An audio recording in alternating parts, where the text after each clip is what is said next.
Hello, everybody, and welcome.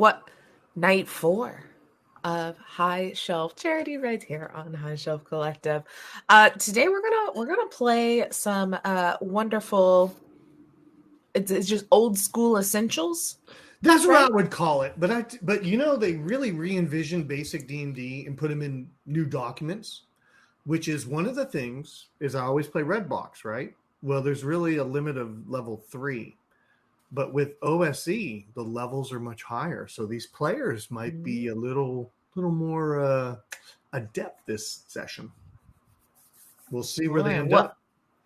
We'll see where they end up. But real quick, before we get into all of that, let me do the just all the announcements of why we're even doing this, how you can help out. Then we'll learn all of our wonderful faces you can see here, and then we'll see how many times Rich kills us tonight. So Yes. first things first, this is day 4. Like I said, game 4 of 8 one-shots that we've been having this month to raise money for the Trevor Project. We are on track to hit our halfway point today, everybody. So if you got the spare change, go over and donate. I'll give you a little rundown on what those donations will Coin for the Witcher. kind of help with. There you go. But first, what Trevor Project is, for anyone who may not know, Trevor Project's mission is to end suicide among lesbian, gay, bisexual, transgender, queer, and questioning youth. Trevor's Project vision is a world where all LGBTQ young people can see a bright future for themselves with key programs to kind of help out. They offer crisis services, peer support, research, public education, and advocacy. It is the world's largest suicide prevention and mental health organization for the LGBTQ plus IA plus community. And we are just very happy to be raising money for the 3rd year. It is very much a cause very dear to our hearts and just absolutely wonderful just organization as a whole. If you are curious, want some links, I don't know, they may already be there.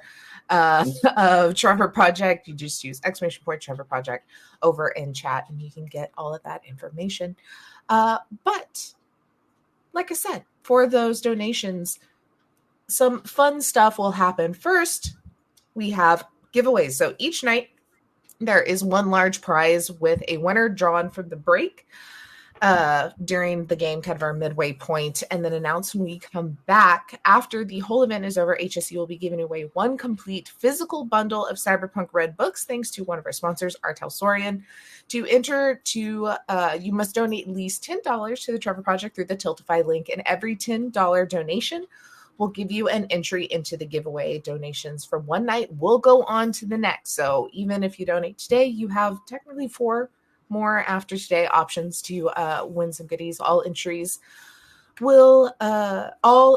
will be included in the physical bundle of Cyberpunk Red books as well. And then, like I said, every single night we have a giveaway. Tonight, you'll get one copy of Old School Essentials Rule Tome. You'll get a custom set of dice made by our wonderful GM tonight, Rich, and a D&D Essential Starter Kit donated by Friends of HSC. If you want to learn any information about our sponsors, you can put ! Necrotic Gnome in chat and ! Big Boomer, of course, as well as, all the info will be in chat to donate. So we would like to give a thanks to everybody that has kind of joined our charity event and helped so far. I'm going to keep going on the donations before I switch because I will probably forget to come back to this. So everybody, tonight, we've got some boons and banes. Rich has Maybe come too up many. with. Maybe too many. We will see. With those donations, other than getting entered into this giveaway, you also, for $5, every $5, a reroll to a player or a reroll to the DM. You choose when you make that donation. So make sure you include that in your message there. For $10, you get a +2 to the players or a -2 to the DM. Again, make that note there when you donate. $20 is +1 to all players. $25, we get Christopher Walken showing up for a room because, as we all know, Rich just sounds just like $50. Character shield, you get to grant a character 10 HP if they reach 0 or death condition. So please, 100, we get random magic items that will fall to us at any point in time. And then $200, $200, Rich will run a OSE game for you and your friends online or offline if you're in the Dallas area. So we've got some great things to win there. Those boons and banes will be reminded in chat as well. But I'm going to go back to the $200. $200. Yes. I'll run a game for everybody. Right? We'll get in there. We'll mix it up. We'll have a freaking great campaign. If you're in Dallas, I'll show up to your location. So if you're a kidney farmer and you want a cheap kidney, donate $200. I show up to your house to run a game. You take my kidney. This is going to work great. Win-win-win. Win-win-win. But before we get into all of this and the wonderful boons I hope you give us as players, let's meet everybody. Let's start. I'll just go on the screen here with Dylan. Will you give us a little intro where people can find you, all that good stuff? Yeah, I'd love to. My name is Dylan or Super Dylan. Calling me either is fine. I use please use she, he, and they pronouns for me. I am a games designer and actual play performer. You can find me primarily on the Atomless, which is a Starfinder podcast that is excellent. Episode 18 just dropped. It's really wonderful, and we've got like so much special stuff coming from that. You can find all my games on itch. Almost all of them are pay what you want right now. So if you are looking for some solo games, some a lot of different one shots that you could play with your friends as well. I have a lot of games that are up for no cost at all. And also I am a healthcare worker in New York City. And I am trying to leave that someday. So if you support my shows, The Atomless, my games, etc., you are lending to that dream possibly happening. So I appreciate that. Wonderful. Then let's go down to Hugo. Will you introduce yourself? Of course. So, hi everyone. My name is Hugo. I'm located in Guadalajara, Mexico. Longtime role player. And in this case, I'm very happy just to be here with Rick. So I'm hoping. I told him not to bring you again this year, but they let you come. I don't know. I'm just a little bit nervous because this might be payback time for all the suffering you had during Gen Con in our mothership game. So I'm a little bit nervous about it. But and of course, I mean, we're here down in Mexico, and basically our group is in charge of promoting role-playing games. We're trying to promote more role-playing games in Spanish. It's a very cool thing that during the last year, we've seen a lot of new initiatives, and we just recently started a monthly event. We're calling it CoboldCon, and the whole idea is that we're running independent games every month. So now that I'm hearing that Dylan has a lot of games out there in itch, definitely we're going to take a look at them because we want to promote as many independent games as we can. Wonderful. Well, speaking of someone else that makes fun game things, Sean, will you introduce yourself and what all you've got going on? My name is Sean. I go by Ronaldus or the Ronaldus on the internet, Reddit, Discord, Twitter at the moment. I've written some books for Red Markets. I wrote the Elevation book, which is the job line for Red Markets, and I co-wrote the Equipment Guide, the Veblen Goods Guide. I run basically all the Red Markets that happens at Gen Con the last few years. If you've ever had the pleasure of playing that game at Gen Con, it's probably been at my hands, and you're welcome. Speaking of that, I am running Red Markets for the charity drive this Friday, the 16th. We're going to have a grand old time of horror and the capitalistic goodness of Red Markets, dressed up with Santa suits and presents. It's going to be fantastic. So I hope everybody can come for that one as well. And yeah, that's me. Awesome. All right. Well, I'm here. Hi guys. You can find me here. That's all I've got. So, Rich, I'm gonna throw it to you for all the rest of everything. Well, Taylor, who are you? Tell us a little. I have not a lot going on right now. Hi guys. _potato_ on the internet. Just got back from vacation for a month, which has been great. So I don't know what my life is anymore, but it's going to be a lot of playing games here. We've got more charity, I think, on Monday.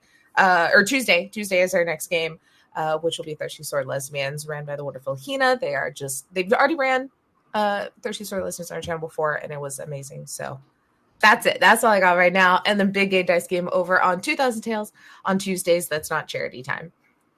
Well, that's not a lot. Taylor's pretty darn busy. And by the way, Ronaldus, I saw him at Gen Con. And again, everybody's like, here's my name, Sean, and here's my on-screen name, Ronaldus, right? So me and the girlfriend are walking in to do our VAC check, and we realized we forgot masks. And we were like, oh, we forgot masks. We got to go back to the hotel. And this big dude, not a little dude, a big dude, like 6'4" dude. And it's late. And I've been drinking. Stops and goes, do you need a mask?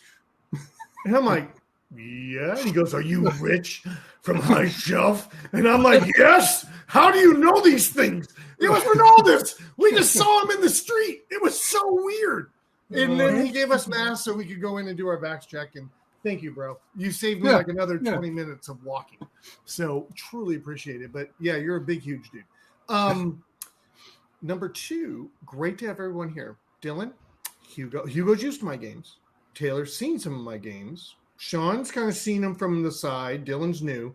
Everyone, this is me against them using a dungeon is really what's about to happen. We're going to roll up characters, and if anyone dies, you go roll up another character, and we drop you back into dungeon. So the faster you can rebuild your character, the faster you can get back in. I have tried to build the most devious, mean dungeon for tonight. And by the way, thanks, CazWiz, for mentioning about how awesome my dice are. I appreciate that. So I hope someone wins that. We'll have a custom talk about what kind of dice to make for them, and we'll make them up some dice. I've been trying to get better for like a year and a half, so we'll see how that goes. Otherwise, I'm kind of ready to get things kicked off. Are y'all? Sure, ready. All right. Everybody have 3d6. Let's It's pretty go. straightforward. I got the Old School Essentials character book in my hands, and we're going to just take a look. This is old school. So when I was a kid, we didn't know anything about 46. We didn't know anything about point buy. We literally just rolled 3d6 and went straight down the line. So that's what I'm going to ask you all to do. You can roll 20. You can grab your 3d6. I don't care how you do it. You got a character sheet in front of you. Start at the top, work your way down, and let's fill out that character sheet and move on to the next step. You know, while they're rolling, part of the fun thing about basic and old school D&D is we didn't try and figure out our character class first. We rolled our attributes, and that led us to the grand design. And while they're rolling, I'll show off a little bit of some of our other, we have the Necrotic Gnome stuff, Necrotic Gnome, but we also have from the Friends of High Shelf Collective, Larry, a 5th edition starter set, which I'll mail to somebody. I hear a lot of rolling going on. Let's hear some of these numbers. What do we got? Can we use one of our re-rolls already? Is that a thing? Okay. If you are going to be under 8, please re-roll those 3d6. Under 8 and re-roll? Okay. Yeah. Under 8. If Okay. you That's roll good. 3, That's good. I appreciate that. re-roll on under 8. 8 and above, Okay. just live with it. Yeah, no one can have a 3. That's just... I actually just rolled a 3 in intelligence, so let me re-roll. Well, if Fernando is here, he may challenge that one. Oh my gosh, there's so many donations already coming in, folks. And obviously, no one loves me. If the stats are anything to indicate, we're going to need every single one of them. because That is Look, maybe my dice purse is broken because I've been rolling a lot of 6s. This is great. Oh! So as they're doing that, one of the things that is different is in every time I played Red Box or Basic, you had to move to Expert to move up and move to the next box. The OSE stuff comes with everything. So not only are they going to roll for all their stats, they'll also be rolling for levels, and we'll have some higher levels available than ever before. Is everybody done rolling? Yep. All right. Yeah. Dylan, let's hear those stats. Run them down for me. I got a 9, a 14, a 12, a 10, Oh, and that's two a 11s. pretty solid soon-to-be meat grinder character. Sean, Yeah. give us a rundown. thanks to rerolls, I have a 8, 10, 14, 9, 14, 12. Oh, a little. It's not a as good juicy. array now. It was looking real bad there for a minute. I know. Taylor, what's the numbers? Y'all, it's real good. 16, 14, 16, 10, 14, 9. Jeez. Whoa. You're Yeah, I like rolled a lot mega. of 6s. Okay. A lot of 6s and 5s. You are literally mega on this game. Okay, Hugo, what'd you pull down? Taylor stole my dice. Okay, so it's 10, 13, 10, 8, 13, 12. Oh, very That's good. pretty good. This is a very solid crew. Okay, so now we've got to take a look at what class we would like to choose. So y'all have PDFs in front of you. I got the book. So we're going to flip over to the character classes, page 18 in the book, not page 18 in the PDF. I hate how that works. We start off with, you'll see there's a cleric, and there's a dwarf, and there's an elf, and there's I'm going in order, not off memory. There's a fighter. Oh, I guess they are in alphabetical order, aren't they? Look at this. And there is a halfling magic user, and I think we're at the end of the list. Oh, thief. That's right. Oh, isn't it great they called it thief? I like that. I like it being called thief. And those are the ones to choose from.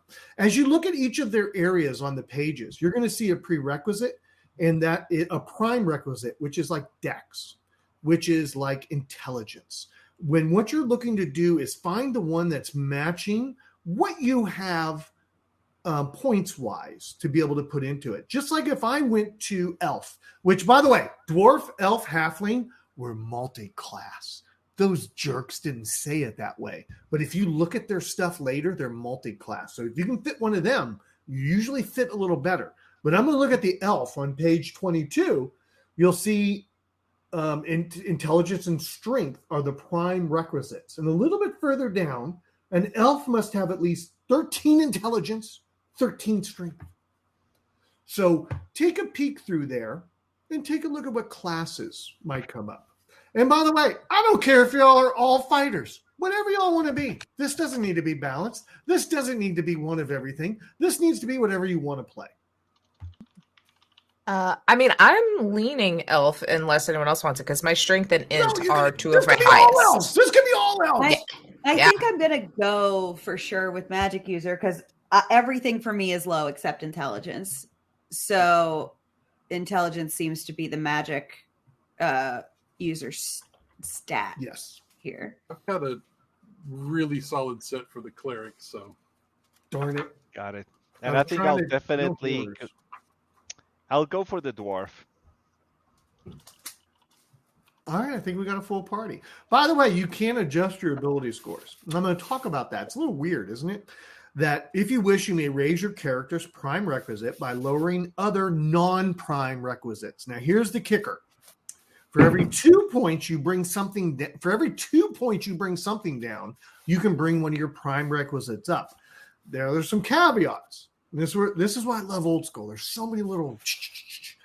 Only strength, intelligence, and wisdom may be lowered this way. So 1, those are the 3 you can lower. You can't lower charisma. No score may be lower than 9. Elf ears. So if you had a strength of 11, but you're playing the magic user, and you decided to bump up your intelligence, you could go to a 9 on strength and give your intelligence an extra +1. Don't know if this applies to anybody, but keep that in mind right now. I got my elf ears. Yep. Oh, no, they're not Ooh, staying I on. I need glue. I like. Okay. Now, of course, there are ability score modifiers, just like everything else in life. If you go to page 13 after this, you'll see that there's nicely laid out a whole list of the modifiers. So take a look at the modifiers on your page, see if they apply, write them down, get those noted, especially in the area of, I'm going to look at dex. If you are a 13 to 15, well, that's a +1 to your AC.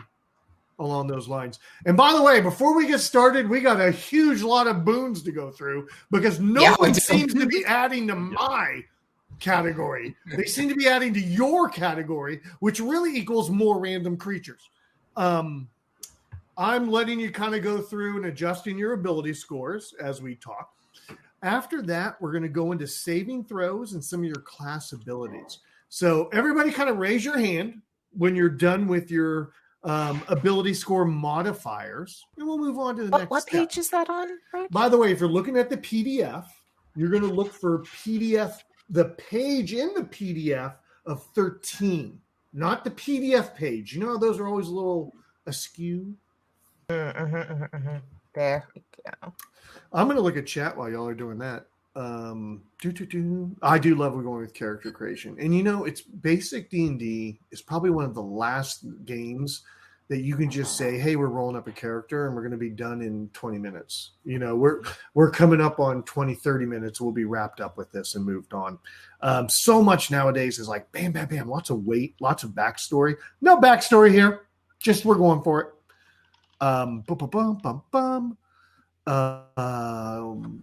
Oh, yeah, nice. Taylor is looking good with the ears. I went red for blood red because I'm hoping to see the blood of all my characters. I wore my May All Your Rolls Be Crit shirt because they're going to need it. And I hope all their rolls are crits. Not really. Sorry. Well, so we have a lot of boons and banes to read out once we have this, but I do want to interrupt to say we've already reached our halfway point, like killed it, way over the halfway point already. Our goal, incredible, wonderful. Really our goal is 4,000 for this year. We are currently at 2,375 at halfway through the event at the first hour of the game. So thank you, everybody, for helping. We're done for the night, I guess. Then we're good. We're done. Yeah, we're done. We're all going home. It's over. Thanks, all. Thanks, everybody. All right, how's everybody doing on noting their values for their score modifiers? So far, so good. Ready? My modifiers are good. Are you guys already moved on to doing your saving throws? No, I was distracted by. Okay, just checking. The way Dylan said that, I was like, the modifiers are done. I'm doing saving throws already. So we're gonna be like 10th level or what, Rick? Well, we're gonna roll a die right about now. So once we're done with the modifiers, now we're gonna go into a die roll. We're gonna take a D6. And by goodness, you have a chance of being first level or sixth level on your D6 roll. I don't care how you do it. Roll 20 right here local. I would be second level. So that would not be fun. We're doing a what? A D6? A D6 to see what level you're going to come in at. Oh, wait, no. Is that? No. Now I roll like crap. Now it's a 1. Yep, level a 1. 4. Two 4. level 1s, a level 4? I've got some death coming. Hugo, are you the dwarf? Is that what you were playing? Yeah, I am the dwarf. Yep. Okay, good. You can keep the rest of us safe. I like that. Level 4 meat shield is perfectly fine. Dylan, how are you doing over there? Oh, good. I was just plugging in. So now we're doing saving throws? Go ahead and do a D6 to see what level you're at. And got it. I think High Shelf Collective just made a great note, which is use your I'm a 6. re-rolls. You're a 6? Oh. Oh. Yeah. How do you? Okay. Okay, I think we should go over some of the boons. Let's get. You want to go through them, Rich? Out here, because if there's some re-rolls they can use, let's burn them up now instead of in the dungeon. Yep. So Katrina gave a +1 to all players that we can choose to use at any point in time. Then Mike donated for 4 re-rolls for everybody. Ooh. So we have 4 re-rolls at any point in time. Then we have Papa and Boppy donated to, they say, keep it up. We say roll to give a random player the character shield. Oh, so let me roll a at any D4. point, yeah. Or is there only 4 players, or is there 5? No, there's 4 players. I'm going to roll a D4 real quick if I have a D4, and I'm going 1, 2, 3, 4.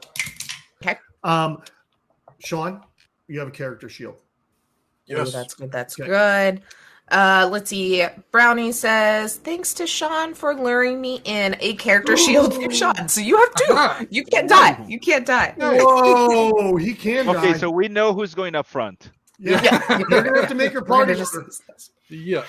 But thanks to Hugo, we have another +1 to use at any point in time for everybody. Keep note of your +1s.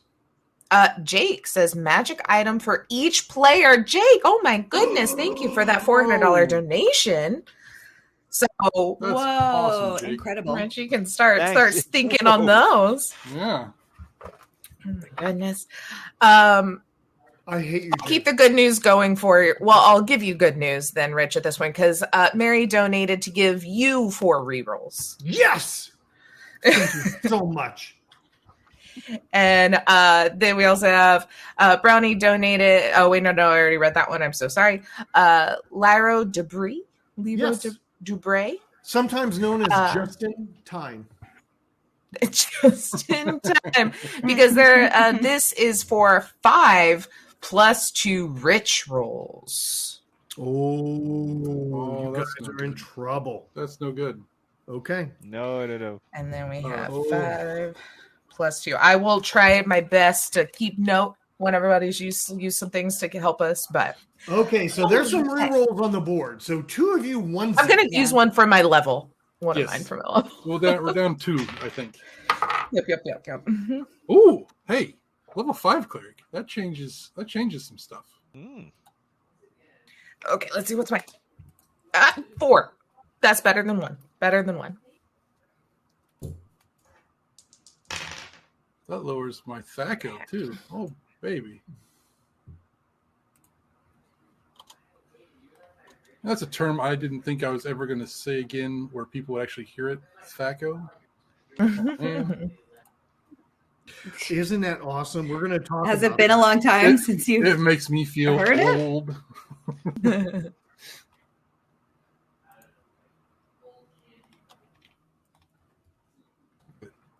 all that.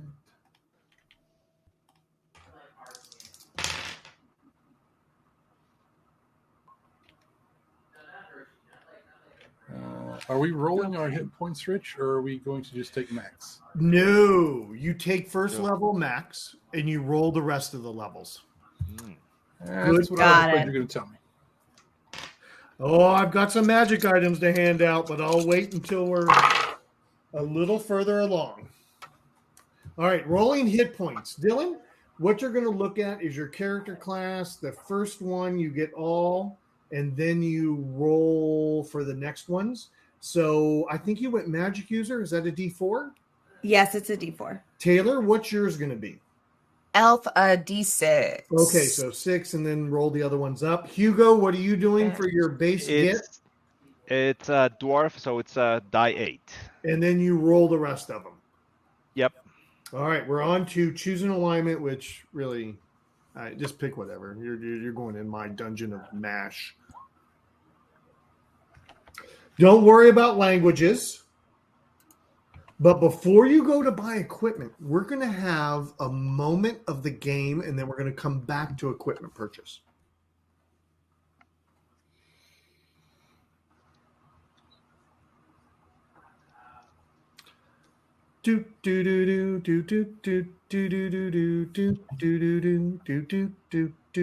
Oh my God, Mike, that's a great idea. I'm going to make a Shark Tank for this game for next year on OSE, and it may need to be on Tuesdays and called THACO Tuesdays. I think you just added the first line to my Shark Tank event. For all those that don't know, every January we kind of do a Shark Tank where we look at new ideas for the next year to play and we present them to a team. And the team is really awesome. They're very supportive of everybody but me. And we usually find a great place for things to happen, and they ridicule me during Shark Tank. So it'll be great. Oh, Nate, I hope you pitch some ideas. That'll be great. Wow, Jake.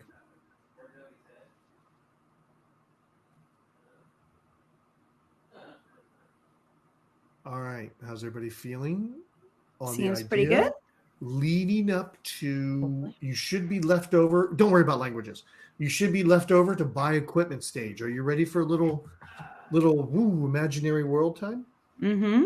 Oh, absolutely. Okay. And remember, in the red box, there was always this great line that was, the player is not the character. So when everybody disassociate, or if you die in life, or you die in the game, or if you're having a hard time in the game, it's not you. It's just the character. Don't worry about it. You guys are at the Red Roof Inn. You're having a meal, a little stew. Y'all have done a great job on your last adventure. But while you're sitting at the table, a magical portal appears at the end. It shimmers in gold outline, silver disc in the center, and it just pulls you into it. There's no will save. There's no strength save. There's no save score. You find yourself willed into this portal. As you do, if you have your Roll20 open, you find yourselves right in the center of a large room. And there in itself is a wizened old man. And he comes down to talk to you. He says, hello, my name is Vata Zeit. I have brought you here out of all the adventurers in the kingdom. I feel that you have what it needs to bring my successor, young Zeit, back to me. He has been kidnapped by the evil sorcerer thinking he's a god. Heisweiser. The Heisweiser has stole my young. Now he is young and weak, but his powers will come to him at the beginning of the new year. He is protected by my spells, and no harm will ever befall young. But he cannot escape where he's at. The Heatweiser has been attacking my castle nightly. So my henchmen and I, we must stay here to defend. I ask you, brave traveler, may I impart you to the dungeon of Heismeister to bring back Young? What does the party say? So do we have an option here? I mean, you pulled us in here and you're saying we're like the best of the best. So do we have an option here, or? He looks back and he looks back and is like, the best around, never, never, never gonna let you down. He goes, of course, you have options. Every man's destiny is his own. What do you choose? Do you choose to save the world? I don't got like a whole lot of options, giving that like we didn't even get a saving throw to get here. So, I just a question: like, how many parties did you pull in here before us? I mean, I mean, roll a intelligence check for me, and you want to roll under your intelligence. Ooh, okay.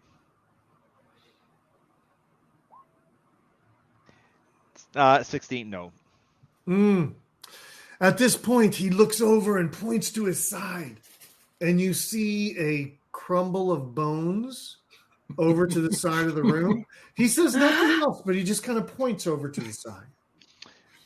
I'm in. I think this sounds this sounds like a great idea. I think we should. I was just asking. Fully. I mean, yeah. We like to be well informed, and we're not questioning this at all.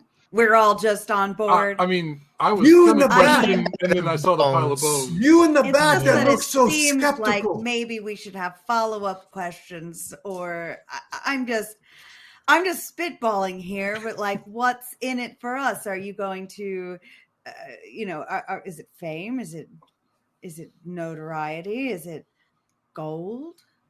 Not only will you have fame and notoriety for bringing about the new year. I shall supplement your funds, 1,000 gold pieces each. Mm. If you live to use them. I mean, that is a we'll- pretty typical caveat, though. we'll be let's fine. Be honest. Like that's, you know. Yeah. Yeah. Yeah. I think that's all right. That's reasonable, I suppose. You I think the skeptical. gold and not being turned to bones. Yeah. I like those odds. Yeah. Oh yeah. Or those terms. At which point a new portal opens and it shimmers again with this glassy appearance, surrounded in gold. All you must do is walk through this portal, and I will transport you over to the lair of the heat miser. Any last questions? Can we get our pay in advance? Is that like Oh, a thing? You know? Oh, that's. Well, I mean, probably even 50-50. I mean, it could be 50% now. Yeah. It's like, I mean, I don't know. I'm just. 50-50. Like an Sounds investment. so fair and skippy. So all of a sudden, magically, you feel in your pockets, in the back of your backpack, a chink. You feel a little chink. I would like to feel like 500 coins, chinks. You feel 500 chinks. Okay, As that's the more like it. magical coin star has filled your pockets and your backpacks. So before you step into the portal, we're now back to character creation. Or any more questions before you move back to character creation?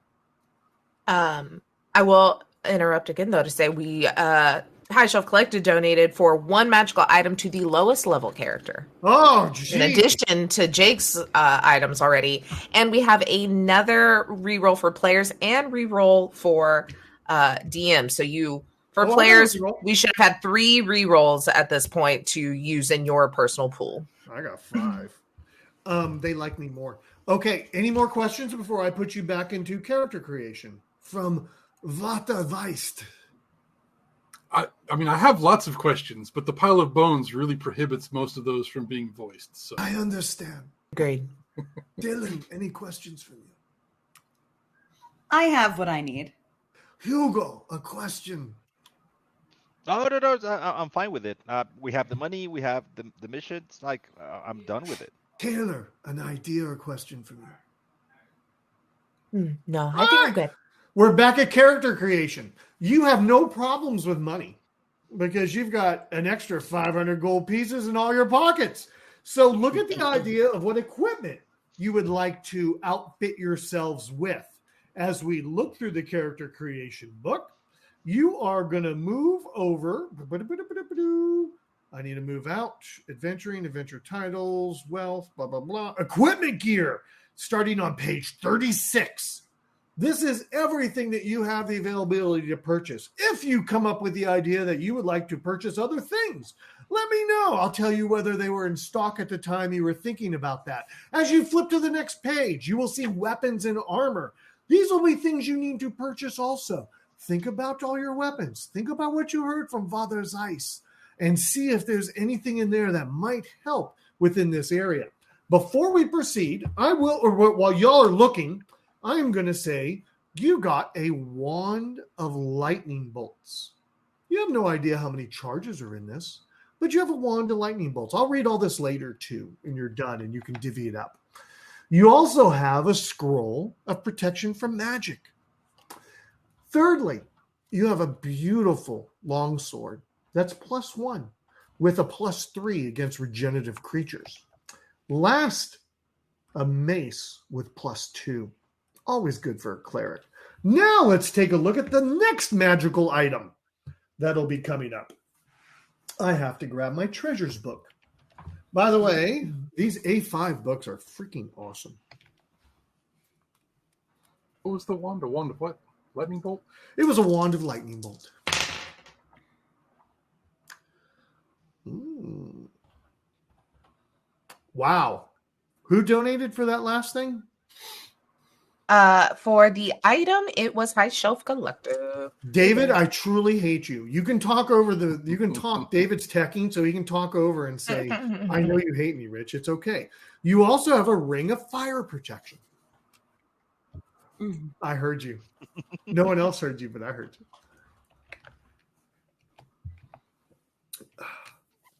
So buy your equipment, ask any questions about equipment, and I will be glad to go back over magic items when you guys are done. And at that point, folks, as we wrap up their equipment, as we wrap up their magic items, we will start into the lair of the Heissmeister.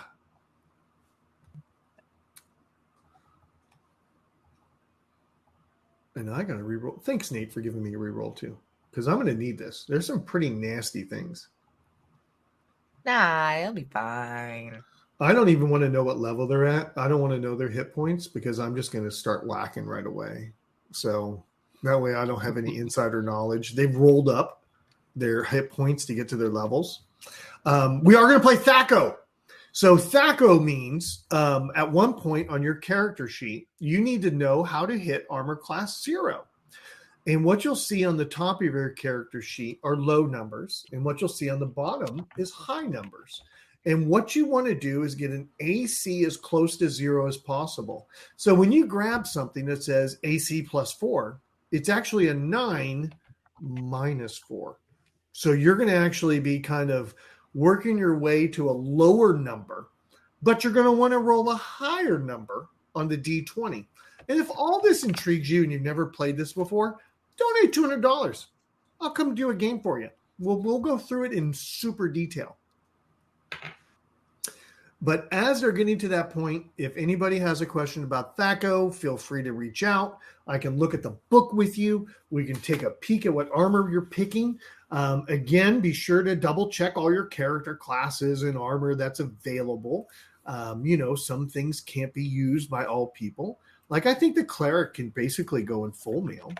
I don't think there's a problem with the cleric being in full mail. I was going to say, I'm putting down plate and shield. Yeah, I think you're pretty safe. You're a tank in that sense. Whereas if anybody chose the thief, well, they got to stick to that leather and, hope that they don't get punched on too hard. And wizards, no armor. You're 9. You're just 9. You're squishy. Unless, of course, you have a ring, which you never know what might fall out of the sky. While this is looking, I'm going to peek down here. Oh, my gosh. Someone's already seen through my Vata Zeist and my Heat Miser, I noticed in chat. I'm telling you, people are too smart nowadays. Oh my gosh. Oh, Dom saw the token on the map. I did not realize the map made its way up yet. Oh, that's what gave it away. People with good eyes. Oh, wow. Any questions? How's everybody doing? I'm actually just adding my spells. That's why I'm focusing right now. I'm just Good. trying to write down what I have here. Yes, nice big group of spells. And by the way, so well laid out.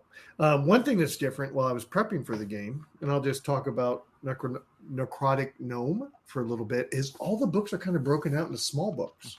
So I actually have to kind of flip between like character creation and monster. And of course, there's magic. And you're seeing a PDF with kind of everything stacked. That's kind of neat. Kind of flip around through things. Oh, Morkborg is so good, Nate. I love playing Morkborg. When I saw the folks out at PAX, I just had to give them high fives. Oh, Mike! How awesome is that? Gifting a sub. Look at that. Hype train.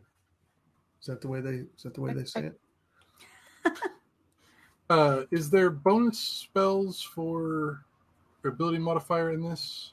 Or is it just the base, you get whatever at each level? Oh, within levels, do you move up on your ability scores? No. Is that your question? So at level 5 as a cleric, I get 2 first level, 2 second level spells. Do I get bonus spells for my ability modifier being high enough? Let's take a quick peek. I'm not too sure they got that at that time, but I don't think it's in there, but I wanted to so check. many additions. Let me just double check.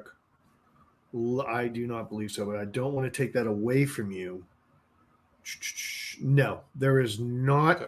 It would be on wisdom, if anything, back as Mhm. you know from the newer versions. No, nothing.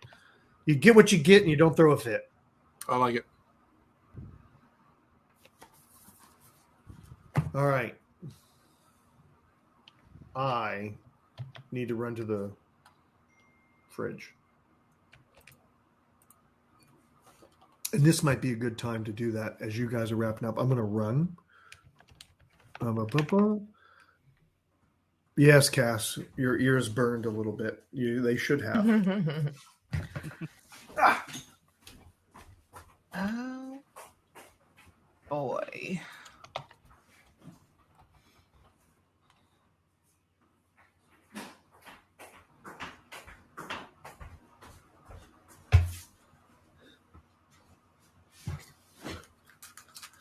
I ran super quick. I got my spells. Okay.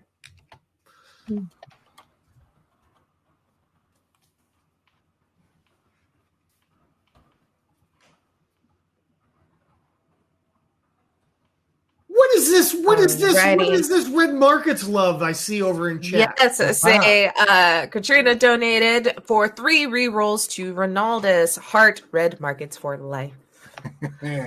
Oh, like it. And guys, we're at $2,500. Oh, hell yeah. We're like, Crap. yes, we're so close. Oh my goodness, everybody! Thank you We're so much. barreling through this. We're powering through this, y'all. This is great. I'm so upset. Even my parents donated against me. I don't know the Grandpa and Boppy comment. That's my parents. They gave someone a character shield. Alrighty.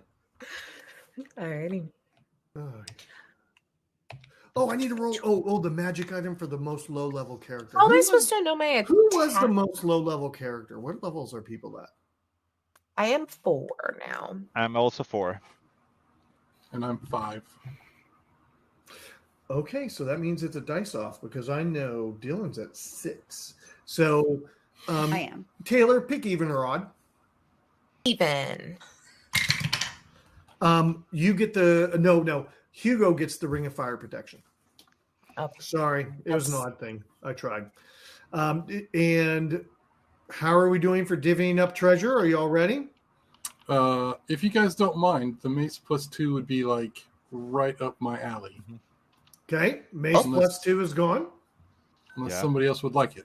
I'm If you leaning don't mind, sword I'll- unless. Oh, is that what you were going to say, Hugo? Yeah, but it's no. You can take it because I have the ring. Go with the Okay. sword. So who took the sword? Me, Taylor. +1, regenerative creatures +3. That means we have a wand left and a scroll. Oh, yeah. Can I... What was the wand and the scroll? Or were they... Wand was lightning bolts.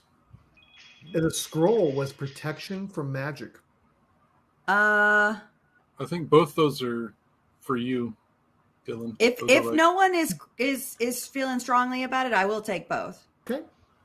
And obviously the scroll can be used to protect anybody from magic. Not necessarily you. And thank you, David, for that donation. The wand was wand of Lightning. lightning bolt. Yeah. And I have written down how many charges it has. You just use it. Okay, got it. And one day it'll go. And Got it.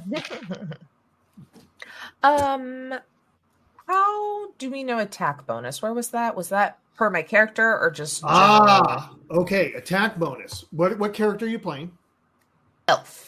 Okay, so you're going to want to look at your strength when it comes to damage, if you have any pluses. Okay. You're going to want to look at your dex when it comes to hitting with your bow or an arrow or some type of item like that.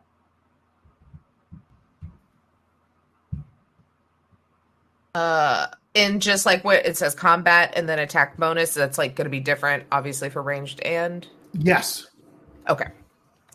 How do I know what my plus is? Like, I got a 16 On what? Strength. You have Strength. a 16 strength, so you have a +2 modifier. Okay.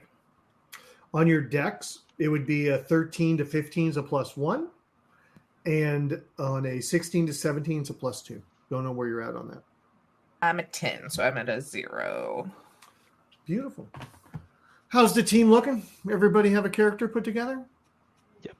Yep. So now we flash back for the audience. Take a moment.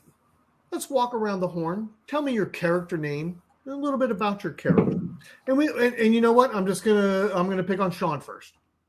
Oh man. My cleric's name is Steve. Just Steve. I know. Everyone's gonna be named just Steve. Watch. He probably had a last name, but got hit in the head really hard one time in training, and now whenever somebody asks his name, it's Steve. I'm a cleric, and I got a shiny little mace, and I'll thump things with it for you. That's Steve. Tell us about you.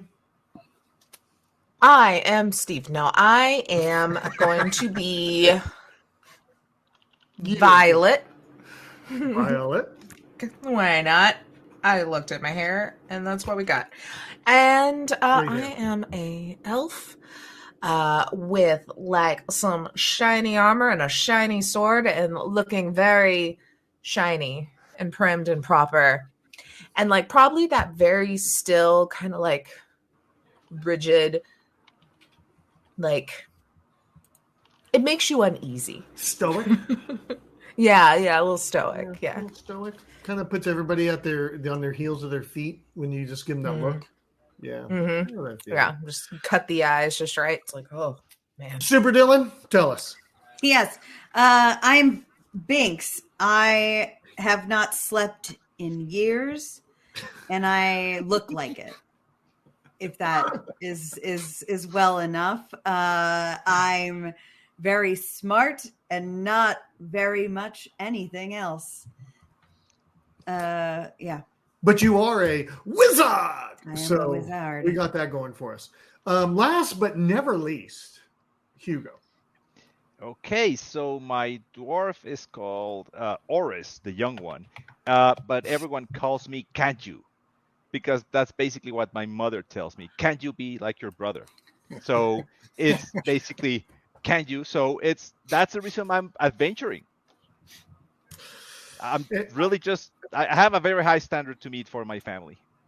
So you actually have entered this game for 3 hours with 2 names. Pretty much. Is what you're telling me. Okay. And by the way, none of them are Steve. No. Somehow, none of them are Steve. Okay. I got it. The portal has opened. You've been in the chamber of Vater Weiss, and you see the portals open. It's up to you to walk through. Does the party walk through?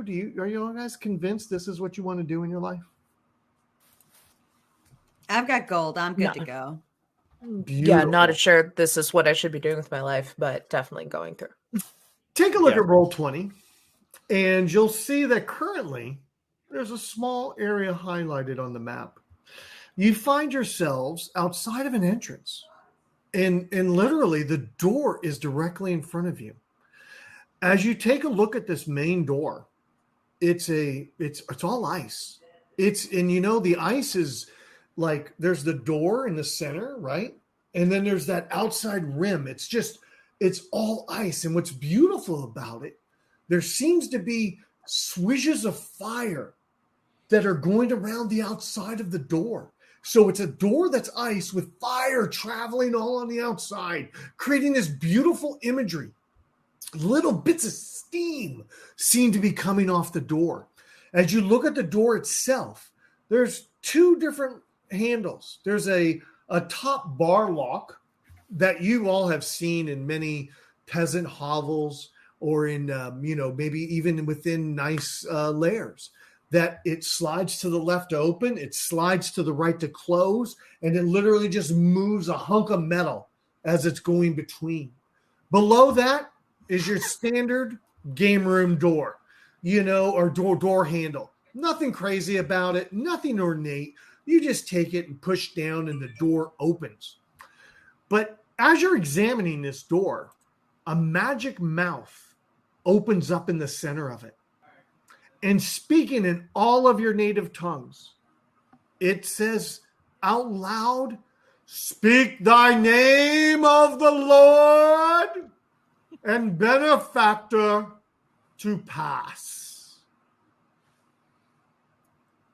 Anybody believe in God? I mean, it depends on which one you want to talk about. I don't know. Your guess is as good as mine. It was like pile of bones, dude. Like Bones Dude had a yeah, name? he gave us a name.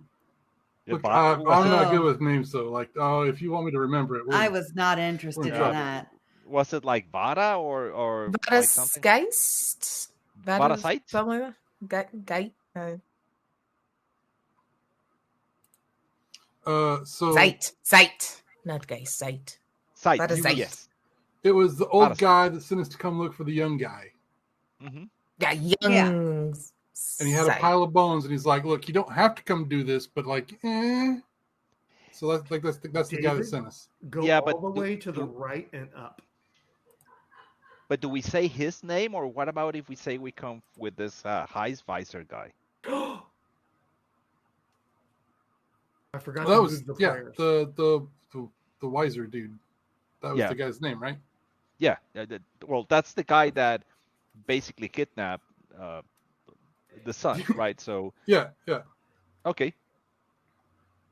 What name would you like to speak to the door? That name.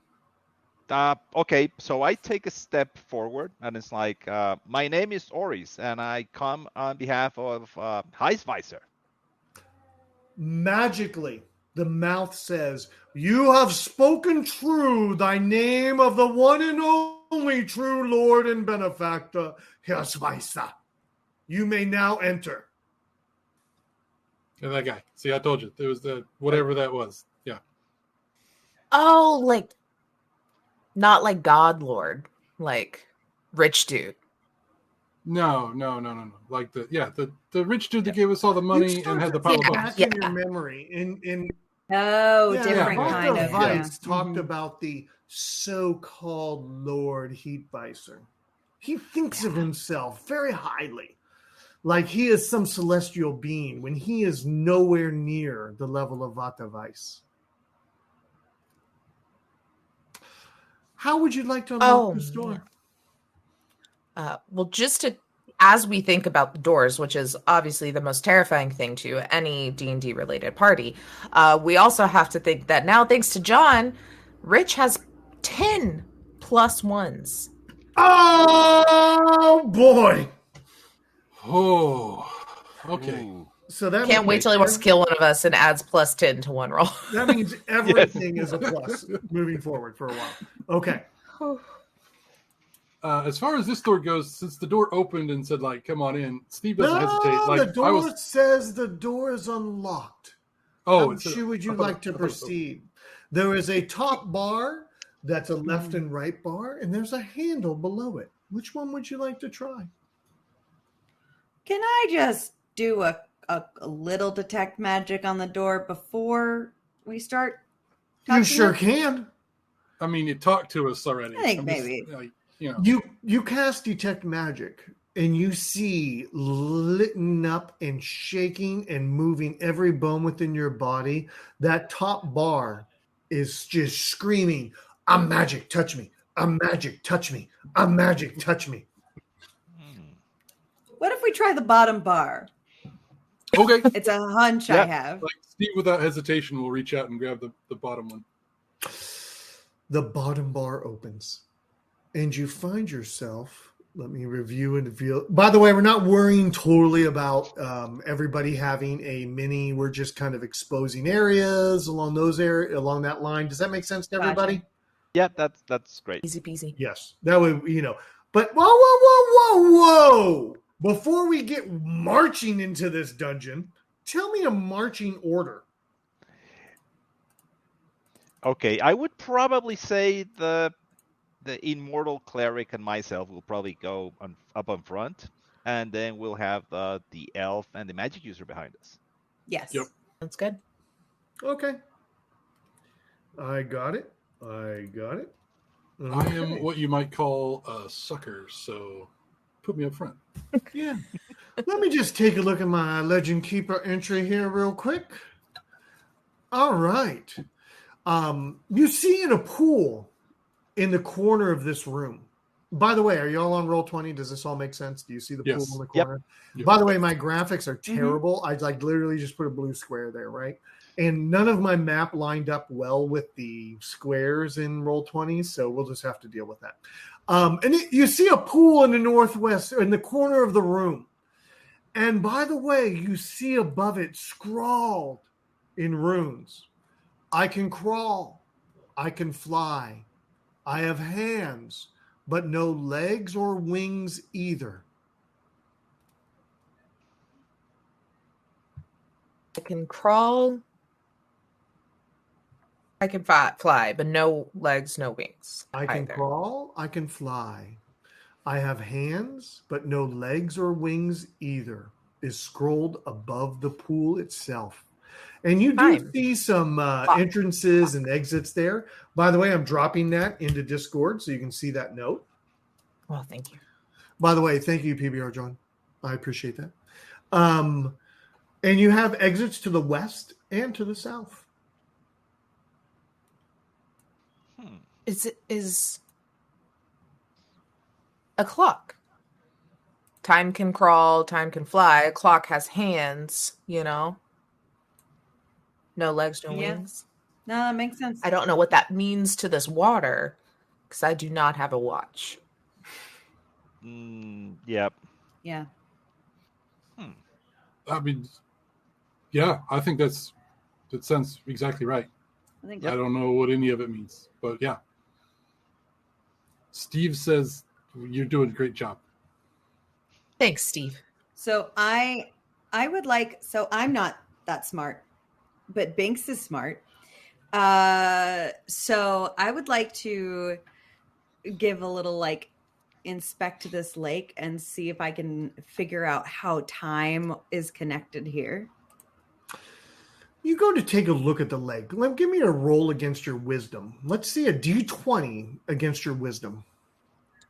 Sure. You got it.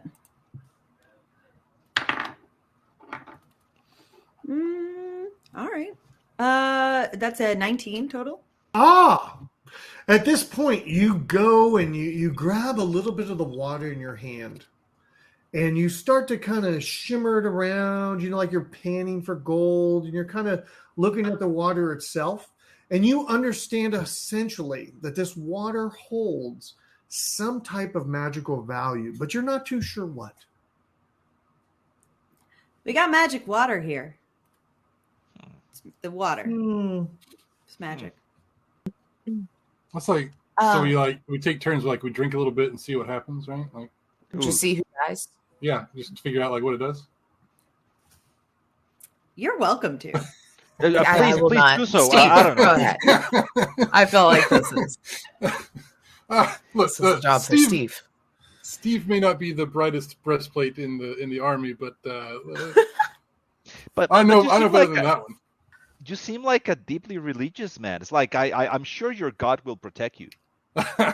I have faith that my God would see me through if I was doing stuff appropriately for them. Yes. Randomly So drinking the things that are magic, I don't know about that. I mean, I can't see why not you could just say a prayer before drinking it. I mean, they've got a point. I will say a brief prayer and scoop some up and take a drink. You do. You give your prayer, and you get yourself a little bit of water in your hand. Oh, your body feels invigorated like never before. If there was ever a moment in your life that you felt like you were full systems again, this would be it. But as your compatriots watch you, some little crow wrinkles show up on the outside of your eyes. Maybe a little bit of loosening under the jaw itself. It looks as if you've aged a few years, even though you feel as strong as you ever have in the past. You guys should try some of this. I feel amazing. That stuff will put the pep in your step. It's like, I'll go up and I say, I'll drink some if you drink with me. I just drank some. What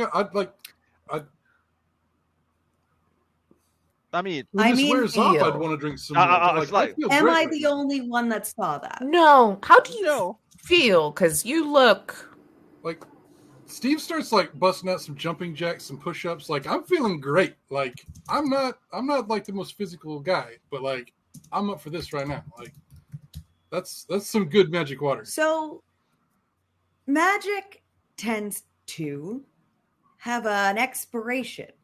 The effects of most spells doesn't last forever. It ends after a time. So I'm worried if all that hype that you're feeling right now, when that wears off, if it won't have a stronger negative effect in the other way. Ooh. Just something to consider. Well, then you just come back and drink some more, right? Like if you get a bad, that's a bad an jump, option. You look about 10 years older. I'm just going to say I don't know how long your lifespan is, but you may only have a few drinks. So time, definitely, because it stole it from you. I'm going to fish through my backpack and pull out my little hand mirror and be like, oh, but my face! The moneymaker! What has happened? I mean, just a couple of wrinkles, man. It's like, I've gotten a couple during the last 50 years. I got a couple. I mean, you can ask the elf. I think she got a couple also during the past 1,000 years. So, yeah, I don't have the 1,000. You're aging very well. You're aging very well, if that matters. Thank you. You're welcome. For a human, makes you look kind. Yeah. I don't feel like I look though. Apparently, because I'm like I said, I'm not usually one to just bust out push-ups, but I'm feeling great. So maybe this is just an illusion because it's magic. Could be. Yeah. Wishful thinking. Or just a hangover. I usually feel like that. It's like I usually feel very energized while I'm drinking, and I just look terrible the day after. So it's probably just that. Yeah, I'm gonna stick with illusion for illusion. So it's got to be. Okay. It is 100%. I'm gonna look around and see if there's anything else in the room that's not the doors in this pool. Maybe like little hidden spots, a clock on the wall. You find nothing of other interest. This pool that's in the corner. You see tracks going to both doors. You see. This is obviously an entryway before proceeding into the den or dungeon. Ooh, I think we have a frozen DM. Oh, I still see Rich moving. Oh, he's resetting anyway. Okay. Okay, so let's go like 3 rooms down before he can like do anything to us. Like, yeah, we just speed run the dungeon right now. Okay, I'm here. Totally. Can you hear me now? Yes. Yeah, we finished the dungeon while you were gone. We actually just we got to the ran end. through We got to to the end, Rich. I am going to just for funsies fill up one of my water skins with this old person water. Okay. Just in case. All right, you fill up your water skin very easily. No issues whatsoever. You have it full in. And by the way, you've noticed the room is pretty clear. Any direction you would like to go? Do we? Oh, there's 2. There's like straight ahead of us and then one turn. There is, maybe my reveal area isn't that good. There's 2 doorways. Let me do that. Boop. See that? Okay. Boop. Yes. There's 2 doorways. Boop. Yep. There we go. Ooh, are they both open or doors on them? No, all doors are closed until you open them. Got it. I think I can probably go and check the one at the bottom. I'll go and check the one at the bottom. The team would like to open that door? I'll check this one too. Oh, I love this. Okay. So I'm just going to kind of reveal areas and chat about them as we do that.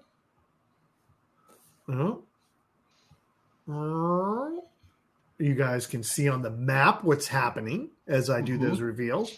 Let's focus here on the south first, which is, well, why is it not letting me make a ring? Let's focus on the south right down in this area before we continue. That room opens up. You kind of take a peek in immediately, and you're hit with a little bit of a stench. You see that there's a small little uptick in the ramp that goes into that room. And you get kind of hit with that smell of old meat, old decaying meat. And you see a room full of pallets. There is blankets laid here. There's blankets laid there. As you're taking a further look into the room, immediately you are greeted with 4 goblins. And those goblins have on little red hats. And they see you also as you wake them from your slumber as the door has been opened. As you look to the left or to the west, I might say, you're looking over inside of a room that is long and wide. There's several headless statues that are scattered throughout the room. One looks like a reindeer. One kind of looks like a very portly man. But all these statues have their heads cut off completely. Now, right in the center of the room, you do see a chest that's there. So we've got one part of your party that's over here on the west. We've got another part of your party that's here. And we have another couple members here in the middle. At this point, Hugo yells out, "Prepare for combat!" What would y'all like to do? Draw my sword. Blindly rush in face first to combat. Yes. Oh, isn't that beautiful? Follow smartly behind. Someone on your team, go ahead and roll a 1d6 for me. Oh, rolling. I'm doing decent. Yep. That's a 4. That's Oh, you have initiative for this round. So the golems are moving forward. You'll see 2 of them here with melee weapons moving into place to get you, and 2 in the back taking position with ranged weapons. Okay. Oh, you said goblins. I heard golems there for a second. I was Oh, like, I may have said golems. Maybe it's a little foreshadowing. We'll see. oh. I was double checking Roll20. I was like, I don't see them up there anywhere. What? While everyone contemplates battle movements here, Nighthawk donated $100 and says, "Can I give a random magic item to one of Rich's monsters to use against the party? It's only fair." Then Pam and Ty donated and says, "Hi, Uncle Rich. Love you and HSC. Katrina and I vote that this goes towards some Christopher Walken, since that's $25 and nothing was specified." Oh, so we'll remember that. No Christopher Walken at this moment. Thank you, Ty. well, I mean, I am very much melee, so I think I'm gonna run to one of these guys. All right, you move into position, make your attack. How do I do that? Roll a d20. Okay. That's a 14. And on the by die, the way, plus my weapon stuff, or is that damage? That would be for damage, unless you have a. I have a +1 weapon, so there we go. I'm looking for a THACO chart. There is not one right here, or there has to be one for me to show. There's all your saving throws. Oh, there's your THACOs. Okay, so on the THACO, you rolled a what? 15, I guess. So 14 +1 for my weapon. Okay. Boop, boop, boop, boop, boop, boop, boop. That means you would hit armor class 3 on bad guys, if that makes sense. And this goblin definitely is not sitting around with an armor class 3. So you have hit this guy right here. Go ahead and roll some damage. Okay. Let's see. Hold on. I wrote that down. It is a D. Oh, is it a D10 for the longsword? That was a two-handed. That should My be fancy one. Let me take a look. That should be there. And by the way, if we were playing really old school, you have a two-handed slow weapon. But we're not going to get that in the details, if that makes sense. Mm-hmm.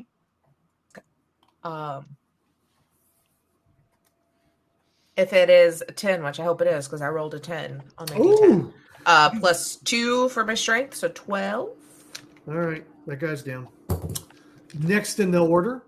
I'll go running right to the goblin right besides the elf. So just taking out my let me see, my sword, and let me roll. So man, that's bad. It's an 8. I only hit armor class 9. Yeah, that wouldn't do it. That was a swing and a miss. Ronaldus, what are you up to? I would like to run past the goblins in the front and go back to the ones in the back with the ranged weapons. Oh, of course, there's no attack of opportunity here. And you have a nice little pathway here on the side. So you kind of come up to this first guy and you're making an attack. Yes. And I rolled a 16, which hits an armor class of 1 for me. That would hit. Ooh, let's see this damage. I rolled a 1, so that does 2 points of damage with my +2. Oh, that's beautiful. That means we get to continue to be in the game. Wizard, is there anything the magic user would like to accomplish? Oh yeah, Or I'm not particularly interested in this door anymore. I need to not die by goblin. So I would actually like to stay as far away as I can, which I think I have enough to come to like right over here, and shoot magic missile in at this goblin. I will shoot at the closest one. Say those always hit. Magic missile's a beautiful spell. Correct. Yes, and that's going to be a D6 plus 1, which will be a 6 total. Dead. I hate this game. Why do I even play this game with you guys? All right. So we're back now. The group is here. The 2 archers are in place. And by the way, they are not very happy about what just happened. They saw 2 of their fellow red-hatted goblins go down. All right. We've got an 18 against Hugo, and we've got a 15 against Taylor. So, Hugo, how does Nathan do against you? Yeah, I think that actually hits. I have an armor class of 2. Look at that. 5 points of damage. Got it. Taylor, how does this arrow do against you? I think my armor class is 5. Uh-huh. Guess what? I would hit at a 5. And by the way, I'm just going to add a +1 to it. Boop, boop, 9. There we go. Okay. All right, 4 points of damage. 80. Excellent. Back to y'all's top of the party. Whoever just shot me, I'm going for their head next. That would be this one. Go for that. Let's see how that goes. Okay. Already been damaged, already blood worn, blood driven, in great shape to wrap this up. I rolled a 1. That would miss.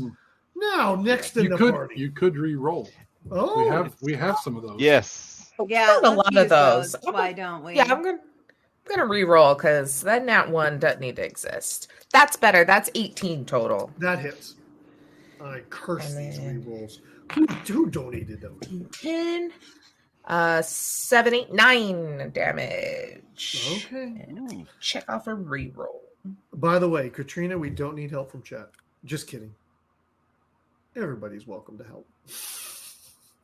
One more down, one left, and a couple more combatants left. Let's see if they can finish this up, or if I'll get another little attack in with all my pluses.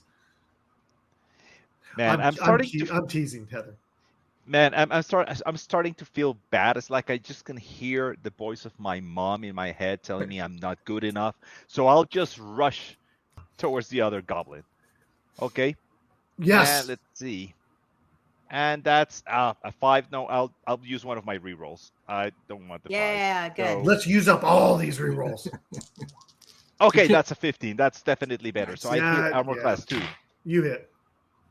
Okay, and that's a total of 8 damage. Oh, again, another one dies. He falls to your impressive battle, fury, and you have cleared the room of these goblins. As you take a look through all their nasty satchels, you basically find a couple arrows that shimmer and are cold to the touch. So you have 3 cold arrows in your hands. Does anyone Anybody have know how to shoot arrow these? weapons? Will this work with a crossbow? No. Can they work for be a really weird bolt? Let's say they'll work with a crossbow. Oh, for real? Anything that's a projectile weapon, they'll morph to. In that sense. Okay. Yeah, I'll look over to the two Binks, right? Yep. Like, Yeah. You seem to be very powerful from range. You want to be even more so? Yeah. These are, I mean, I have some, but these will work better probably. Thanks. I appreciate that. How many did you say there were? 3. 3? Yes. And they're cold to touch. Got it. Okay. All right, so your party has now expanded the dungeon down to this south room and cleared it. But there's still this west room that hasn't been walked through yet. Heads up, players. Thanks to Katrina, we all have -2 to give to the DM at any point in time. We choose. Oh, no. Nice. Oh, yeah. We are going to be on I am plus 2ing everything from now on. So I think we should go through the door here in the goblin room because the DM keeps trying to push us back up to where the statues didn't have heads. So deny the premise of the DM, whatever it is that he's trying to get us to do there. I agree. Also, it's less distance to walk, so you know. Oh, and by the way, so I mean, I'm not sure what the goblins were doing with the hats. I pick up the 4 of them. It's like I don't know, but I think I'm not sure if they're gonna work as disguise. But let's take each one of us. Let's take one. I will put on a hat. Yeah. Everybody puts on a little red hat. It has a little trim around it, a little dirty trim, and it has a little ball on the end. So everybody now has a cute little hat on. I feel so festive. I wish I don't have a real Santa hat. You've opened the door to the west, and you've seen the hallway goes west and north and continues a little bit to the west. Would you like to continue down that main hallway? Yeah. Yeah, why not? It's just a hallway, guys. Come on, let's go.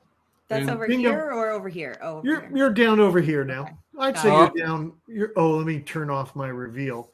You're down in this hallway right here. Got I it. stay about 10 feet behind Steve, but As you come down here to the edge of the hallway, you notice there's a portal. Keep from into room north. Rich roboted really bad for me. Yeah. Can you just repeat that? Because voice? you locked up for a moment. Do I need to hang up and recall in? Is it coming through okay now? You're doing fine. you look Okay good now. Yeah. Okay. Just missed that last. To the north, detail. you notice this is a portcullis right here. So basically, there's some iron bars that have come down that keep you from proceeding north. But you can see into this room, and it's the same room that you saw from the other vantage point. Continue south or continue north? Do you care about the chest or the headless statues? Or I mean, we can get back to it without having to interface with a big iron gate. So, if we want to get back to there, we can just walk around. Yeah. That thing looks heavy to lift. I'm not feeling that. So, Yeah, we can probably go pick up the treasure when we're done. All right. wishful To thinking pass again. on is what I hear coming from the group. As you continue to come down this hallway, as you reach this point right here, Sean, I shouldn't say Sean. I should say Steve. You are in the front of the group. As you get to this point, directly here, you feel all the metal items on your body start to vibrate. You stop immediately in your tracks. Your sword, it starts to move over towards the wall on this side. Your body starts to want to move towards the wall on that side. You guys have adventured so long that you bring up your silhouetted hand in the stop maneuver because it grabbed you so unnaturally that you feel these vibrations. I can't tell if it's the wall or if it's the water wearing off, but there's stuff going on up here, guys. Hang on. I'm going to step back a couple feet. Yep. And see if that alleviates it or if it is the water that's wearing off. 100%. You've stepped back to about this point, and you've noticed that this weird vibration pull is no longer happening. So, like, I get the shakes if I get too far forward there, but it goes away if I step back. So it's definitely like the wall up there. The water's still going strong. I feel great, guys. Like, I'm still saying you should take a swig. Like, it's good stuff. I don't know.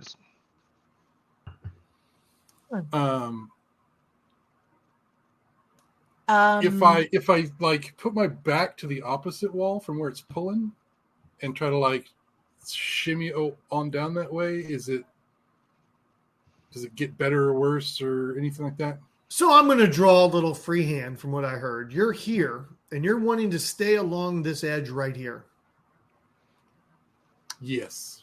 Oh, 100%. As you're all the way on this far wall, you still feel a slight pull coming this way. Oh, I should go like this way. Mm-hmm. Yep. But it definitely is lesser than when you're along this edge of the wall. Okay. So it feels like it's trying to like pull my mace out of my hand, pull the chest plate off towards the wall. So if you just like put your back up against this one and like shimmy down here, like it's not so bad. And there's like a hallway that kind of goes on. Like I haven't gotten all the way down here, but like there's a hallway that goes on around. Do you want me to peek, or just like thanks want to do something with the? Do you want to magic the wall? I don't know. Peek. I want to kind of inspect that wall from afar, like see if I can see any visible differences too. What weapons and armor are you wearing? I have chain and then that longsword. As you find yourself getting to this point, you also, the chainmail just kind of almost pulls away from your body a little bit. And the sword itself is just kind of, just shaking a little and pulling towards that area. But that wall, like from looking afar, it looks the same? Yeah, wall looks just fine. Well, I guess if you want to keep scooting along and then just let us know if the pool is a little too much as I step back out of the magnetization. Steve, face first leading the way. Shimmies along the wall and then like peeks over around the corner. So you look around the corner and you see that the hallway does continue and then head south is what you find. But sure enough, you're feeling this pull on all your items that are metal. Does it continue to pull in the same direction as I get like into the corner, or is it pulling like? Does the pull kind of match the angle as I go around the corner? Oh, it matches. As you no. As you go around the corner, the pull seems to always be going this way. Okay. Does it feel like it's getting stronger? Yes. Like harder to hold back? Yeah, no. If it's no, I'll back up. I would like to get a little closer. I'm not wearing any armor. I'm head to toe, like everything on me is metal. So like I don't want to get me too. So I the have magic very user, little metal, so I just want to see what happens when I get okay, there. okay. Now, before you go there, just to be safe, it's like I take out my rope and just give it out to the wizards. Like, I mean, just take it for a precaution. We just want to be able to pull you out if something happens. Oh, thanks. Appreciate that. I might say this is a perfect time for break. Okay. Oh, okay. I'll hand it back over to Taylor real quick. I'll be right back. Alrighty, everybody. While just a quick reminder, while we go on break, that for every $10 that you donate, so if you haven't donated yet, go ahead and do that. You will get entered to win tonight's giveaway and every night's giveaway for the rest of the event and the big giveaway at the end. But tonight's giveaway is 1 copy of Old School Essentials Rules Tome, a custom dice set from Rich, or custom dice from Rich, and a D&D Essential Starter Kit donated by friends of HSC. So if you get some donations in, you'll be entered for that, and we will announce the winner when we come back. Everybody have a good break. We have a winner. We have a winner for our giveaway. But let me explain why people are even donating and why we're here and the reason for this season. We are raising money for the Trevor Project. The Trevor Project is their kind of whole goal, and the reason they exist is to end suicide among lesbian, gay, bisexual, transgender, queer, and questioning young people. It is an amazing group, an amazing cause, and we're very, very, very happy to be supporting them again this year. So all of the wonderful donations go directly to them. And as a thank you, we have some giveaways every single night. So $10, you are entered to win giveaway for the entire event. And we have 4 more games after today, which is insane since we already at $2,725 of our 4,000 goal. And we are just now halfway through. So this is very, very exciting. So if everyone wants to drum roll for me as our winner for tonight, who will get a copy of Old School Essential Rules Tome, custom dice from Rich, a D&D Essential Starter Kit donated by friends of HSC, is Dom. What? Everybody give a round of applause. Congratulations. Congratulations. Hopefully you're here with us right now and not sleepy, because I know UK time. But we will get with you and all of that info to get you your goodies ASAP. But that's all folks from me. All I'm right. gonna send it back over to Rich so we can finish this dungeon crawl. Back to the corner. You know, Binks takes a look around the corner, and Binks immediately is met with the eyes. You all of a sudden you hear attack, Rust, attack. And a armadillo-looking like creature has started to walk its way towards you, obviously being controlled by someone behind it. At which point, metal that is, you must have some little bits of metal dibs and dabs. They start to pull away from your body, and they want to go towards this rust monster as it's moving around the corner to you and your party. And behind it, you hear, more, we need more attack. Okay, I'm going to try something really outside the box here. Because I'm more of a ranged guy, but I'm really close to this thing right now. And I don't like its vibe. I think this creature really deserves the wand of lightning bolt more than any other. Yes. So it seems like a walking conductor. So I would like to lightning bolt this rust monster. You pull the wand of lightning bolt, at which point it hits. Go ahead and roll me a 1d6. Got it. 4 on the die. Okay. Excellent. The lightning bolt strikes into the rust monster, and you see it kind of just out, and it's ready to leash against you. Let me add a +2 and a +2. How's a 14 do? Oh, it's going to hit me for sure. Yeah. Okay, I used some of my +2s on that one. And its feeler reaches out to smack on you. Obviously, there's no metal necessarily for it to attack. but it does manage doing 2 points of lashing damage against you. Got it. The rest of the party, what would y'all like to do? You see this scuffle going on. Your wizard has actually taken up front row position against this beast. Not a big fan, by the way. Ooh, but you're doing great. Yeah. Thanks. Yep. Yeah. Fantastic. More Okay, so of the lightning bolts is a good yes. Yes. So in this case, all the metal items are being attracted to that being, right? Yeah.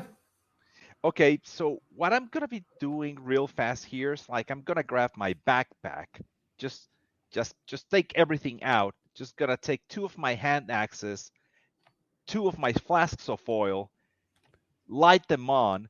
Do I feel the pull? I mean, it's like, are the hand axes being pulled by the monster? Where are you at in position to this rust In monster? position, I would probably say. So we were walking along with the Oh, cleric. okay. You're out there? So we were here. Yep. You feel a slight pull, not a strong pull at that level. Okay, but it pulls. Okay, so then what I'm going to be doing is, okay, so then the 2 hand axes inside, 2 flasks of oil. I'm going to light the flasks of oil along with my backpack and just like throw it in the general direction of the rust monster. I'm going to hope it actually pulls on the hand axes and just like hits it.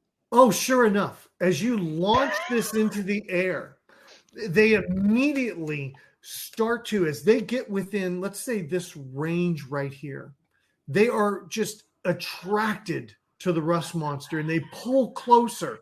And your 2 flasks that you lit on fire start to just expand into a flame as they hit the rust monster beast. Can I have you roll 2 1d6s? Or maybe, 2d6. Let's go with it. So it's a total of 11. Okay. Wow. Nice. That was a really high roll, if I might add. Next on the list, all your stuff is now just in flames.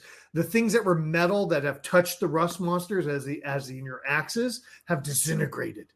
To where all that's left is the leather and things that aren't metal below the rust monster itself.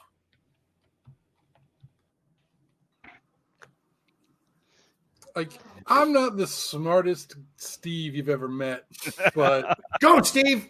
like, nothing about me says go touch that thing. Can we see the guy behind it that's been talking? At this point, you would have to get closer to see the man that's controlling the rust monster. I'm good, actually. At the time being, I'm fine. Steve is gonna stay back just around the corner, I think. Okay. Yeah, Steve is a biggie move metal man at this point. That leaves us easily with Violet to move up to see what she does. Ooh, I think I'm going to move up just to get line of sight, but staying up against the wall and trying to not get within a danger zone of being pulled here. And I will also use some magic missiles. And whereabouts are you when you cast magic missile? Just where I can see the creature, like once I just get a little bit of a view. Okay. Okay. So however close that needs to be. But I'm going to try to not, if I can then even scoot back further out of the pool, cool. Yeah. But I don't know how speed works. Okay. No, speed works how we do it in this game. Then magic missiles. So that is 1d6 plus 1. Easy hit. And that's a 6. So 7. Oh, nice. Very good. The rust monster's not very happy with that at all. By the way, who got the ring of fire protection? I did. Okay, that was Hugo. Just wanted to check. The rust monster skirtles over here to the edge. At which point, I need Sean to roll against his strength. I need you to roll under your strength score with a D20. And your pluses can work as minuses in this case. Mm-hmm. So if you have pluses, they can work in minuses. And I have to get under it, or You need to be under your strength. Under. Okay, it has to be under. Or you can use a reroll if you still have one left. I am going to use one of my plus ones to be a -1 so that my 8 goes to a 7 and I get under my strength. There we go. Okay, you feel this incredible pull coming from the rust monster as it's turned, and you've actually backed up a little bit to be out of its range of strength and its pull. By the way, this puts you again, Binks, right in harm's way. You're kind of right there. So obviously, he's going to reach out for a little bit of a strike. Go for it. Oh, we're going to add in some more +2s. That would be a 15. That will hit. That will hit. And let's go for a little rust monster smack of its tentacle for 5 points. Okay. Obviously not enough to kill you. I hate to say that. No, All right. no. Back to you, Binks. All right. Well, I didn't care for that at all. Quite frankly. And the lightning bolt was good, but not as good as it should have been. Let me see where this guy is.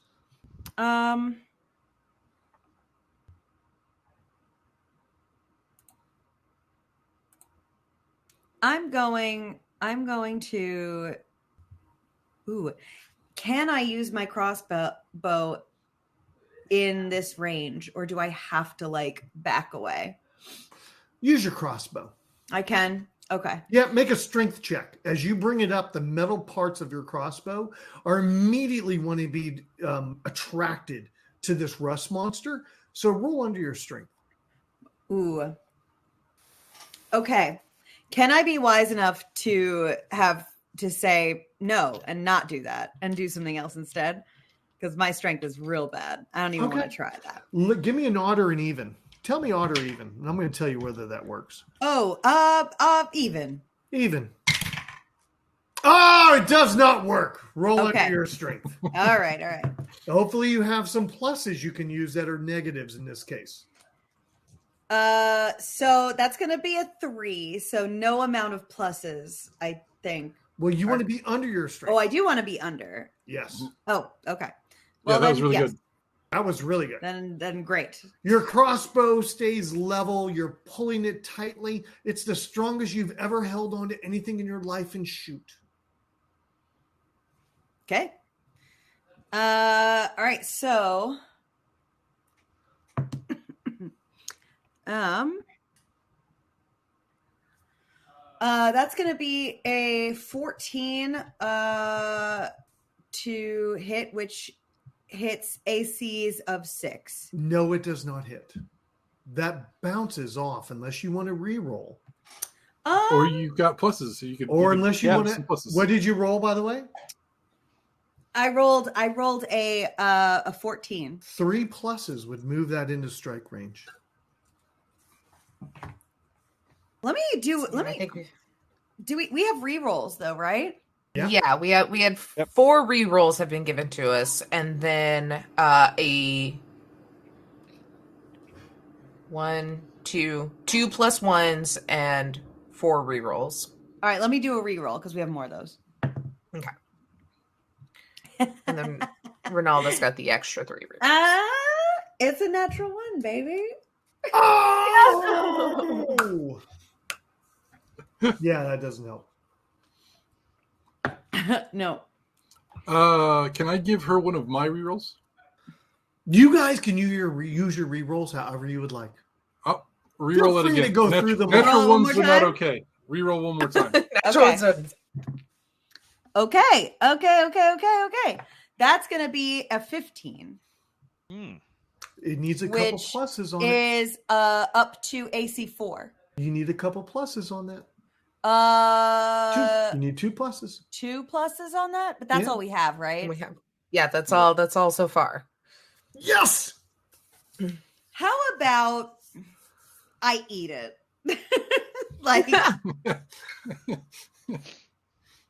Because I know that we're gonna need those later. I saw the hydrate message. Thank you.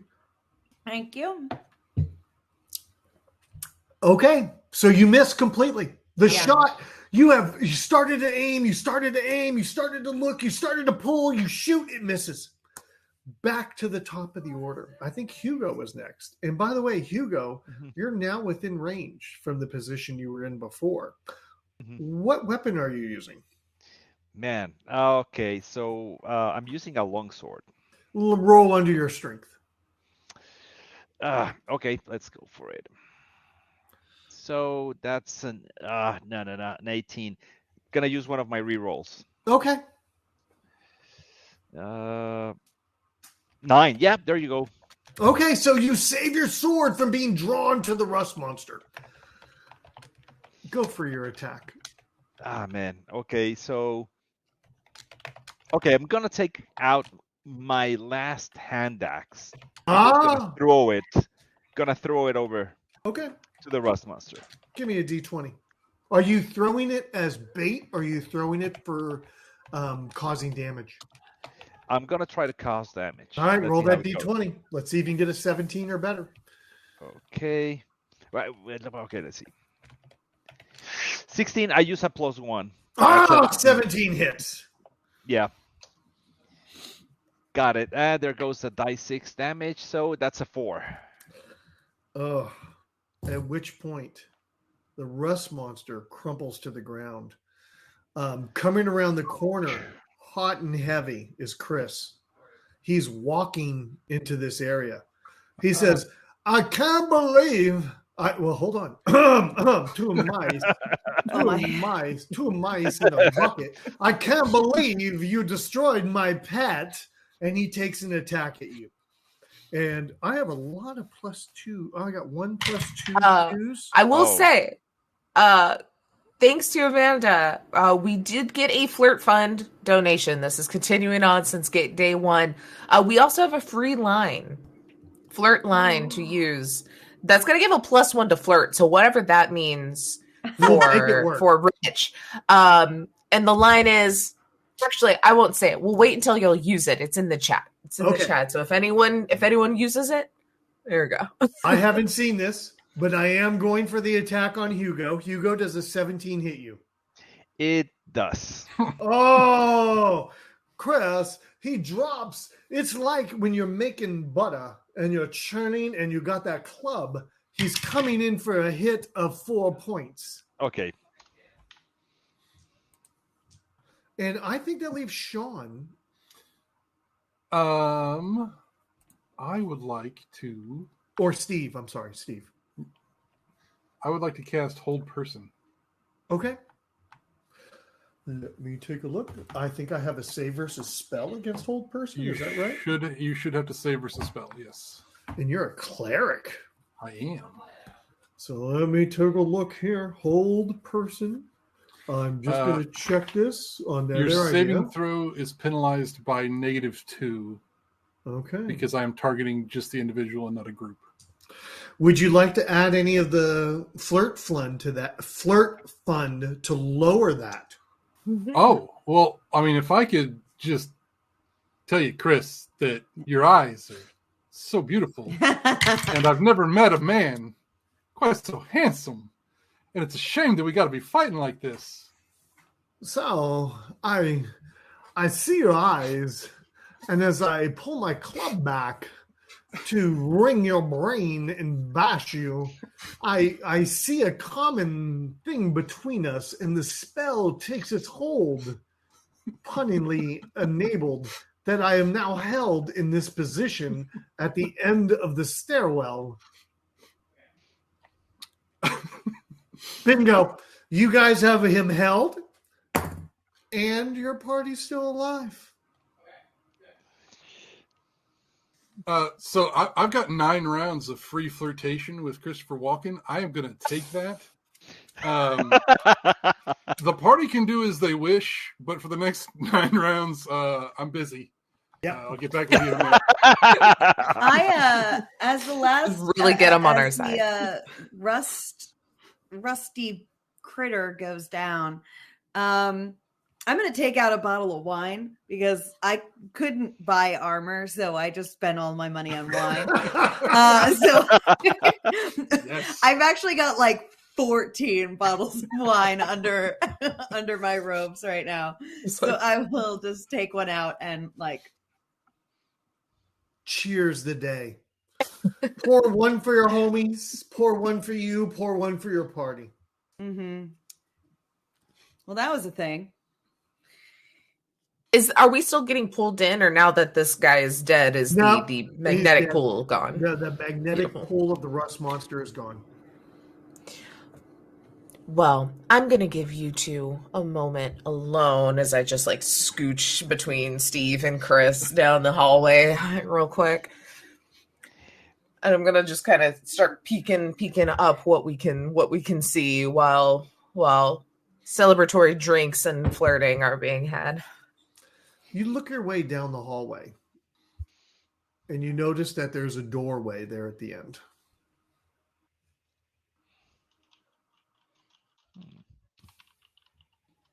I'll do a detect magic on that door.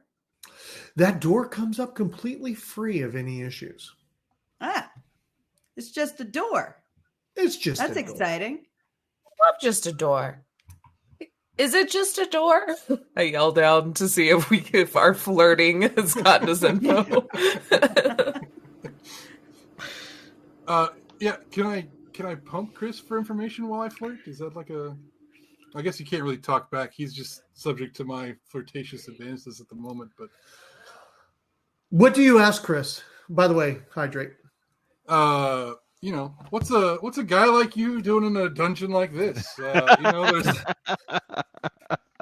I took an ad. They said they just needed a walk-in, and so I came to be part of this team, and I was tasked with managing this beast.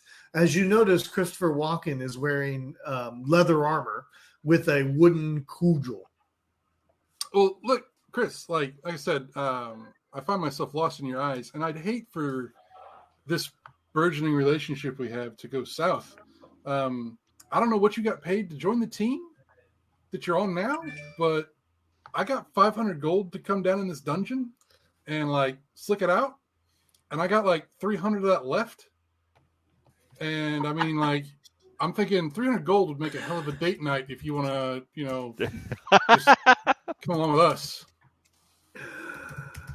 I was just making a couple of gold, so heck yeah, I'll roll with you if you roll with me.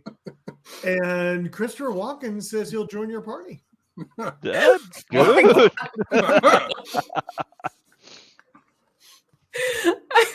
This is the best thing that could have happened. When one of us dies, do we get to become Christopher Walken?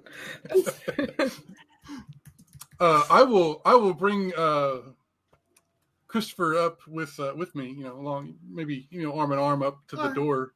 Yeah. My friends here have got some questions about the door, I guess, Chris, if you're able to give us a little bit of info for it. No, it's just a door. It opens like this. And he reaches over and opens the door. And sure enough, you kind of see into this space. Your party goes in. I'm just going to walk you into the space. And as you're moving in, you see this room, unlike the others, is high domed. And there's an iron brazier that's going in the corner. There's a bookcase up in one corner. Down along the south wall, you see an iron maiden, and you basically see a rack, which a lot of the tech bros use to make themselves taller. So you kind of have these items in this room.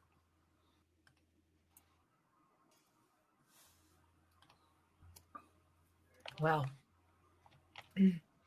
Chris, have you been in here? No, but I've seen other people walk in this space. They scooch past me as I'm with the beast, and then they sometimes they come out, sometimes they don't. I love this. And thank you, Dom, for Dom, congrats. I don't know if you won today. Yay. But Dom has donated for a backup walk-in Oh for my Rich God. in case he needs one at one point. So if So this one many goes walk-ins. down, Of course. So many walk-ins. so many walk-ins. Yeah, I guess I just wanna kind of start perusing maybe this bookshelf. Just kind of looking. I'm seeing going to what's in just here. continue to make small talk with Chris over here by the door and let the rest of the party go. Yeah. They've got important work to do, I think. We'll just let them do their thing. If they need us, Chris, they'll call for us. Yeah, and I think I'll go check the Iron Maiden. I don't know, just gonna search for secret doors around it. Okay, so we've got the dwarf searching for secret doors. We've got the elf checking through the bookshelf. Binks, what are you up to? Yeah, I also want to look at the bookshelf. I am not like checking it for any traps or anything. I just want to see if there's any good reading. So, Steve, what brings you down into this dungeon that I'm working in this week? What is y'all's purpose? Funny story. I got basically told, here, take 500 gold and go do this thing, or get turned into a pile of bones. And I was like, faced with choices like that, the 500 gold in the dungeon crawl sounded like a good idea. That sounds like you're working with my dad. As you check out the bookshelf, y'all give me 2 rolls. Let's run them against your intelligence. So give me 2 rolls. Tell me if they're above or below your intelligence. Who is this? The 2 people, as in Binks and in the sense of Violet. Oh yeah, that's going to be below my intelligence. That's a 4. Okay. Oh yeah, mine's a 5. Oh, yeah, that's a good one. And a 12, but both below. Down at the Iron Maiden, dwarf, give me a roll of 1d6.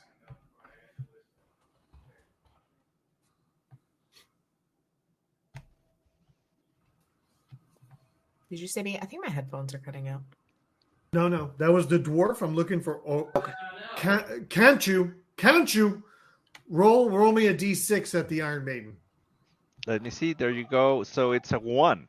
Oh, okay. At the bookshelf, you basically find that it is all books that have been ripped apart. They have been used for various purposes besides reading at some point in time. And at which point Steve, or Chris says, yeah, I always wondered where that paper came from. And down at the Iron Maiden, guess what you found? A little bit of a secret passageway that leads you through the Iron Maiden into the next room. Okay, so Steve, can you just check with your friend if there's anything we should be concerned about behind the Iron Maiden? Well, he said he didn't ever come in here, but No. I've never been down this way. I do know that lots of people go by me and past me over the course of over the day. I don't know what's down there. Can we go back real quick though, Chris? Do you mind? Does it sound like I work for your dad? Like that? Like I don't want to be negative so early on in this thing we got going, but that sounds like it's a really complicated kind of Chris situation. Or Steve. If I was to go into it, my father, he was a heavy taskmaster. He was a major cowbell performer, and over the years, he wanted me to be a bard within our world, but I did not feel the joining of the bell like he did. And he always like, more bell. And I'm like, no, Dad.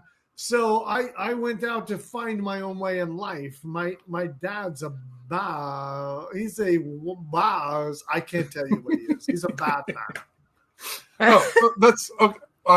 You don't know how relieved I am to hear that, because I really thought we were going to be in like a really complicated, like it's going to be a mess. And I like you, Chris, but I don't know if I've got the wherewithal to deal with all that. So it's just some emotional trauma, that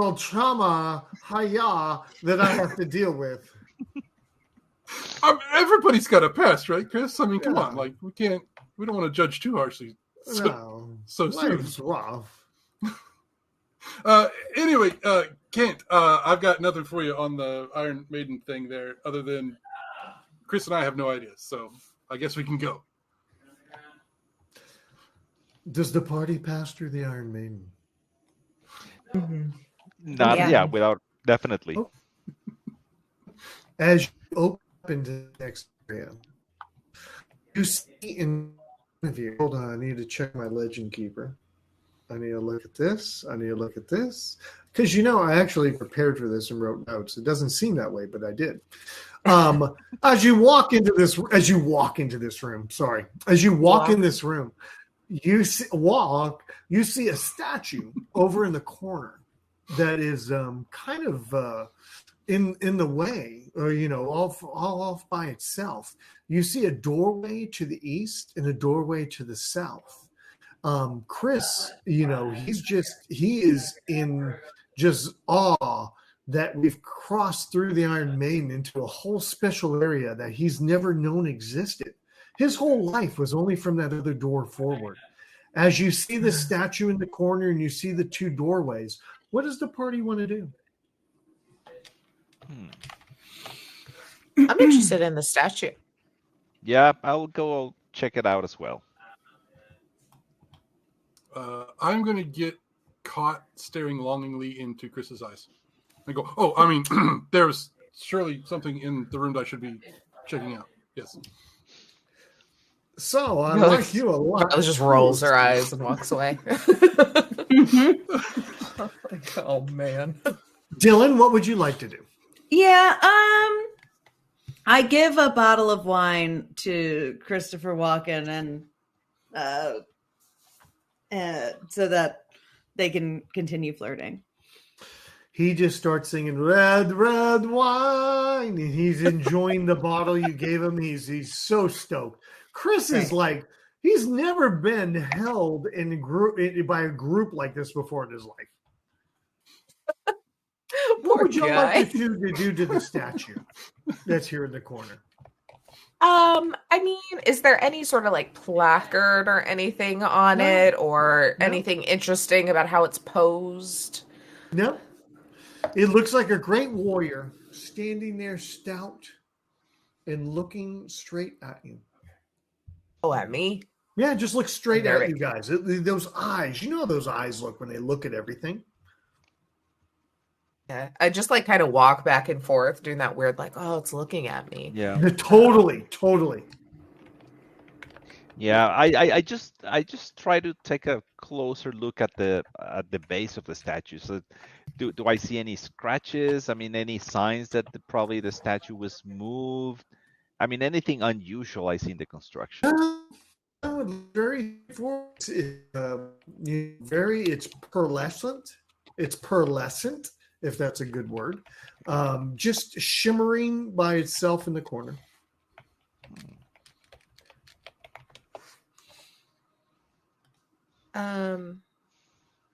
Well, does it seem heavy? Can I like kind of try and? Oh, it's huge! It's huge! Okay. It looks like it's made of anything that like turns or anything. Like when I touch it, it's pretty solid. Yep, very solid. Lost my interest, and I walked to a door. Yeah, nothing to see here. Okay. I'll study this one in the south, facing or heading south, and see what it looks like / trapped / locked. Hold on, let me consult my notes. Now loading. Okay. Would you guys like to continue south, or would you like to continue east? Okay, I think Violet said she's going south, yeah. Yeah, I was just gonna look. I mean, we don't have to like go south. I'm just looking through that door, trying to see what our options are. Oh. As you make your way and you start to turn that doorknob, you must now make a save versus poison. So look at your chart, and what you want to do is roll above that number. What is your D20? poison number? Yeah.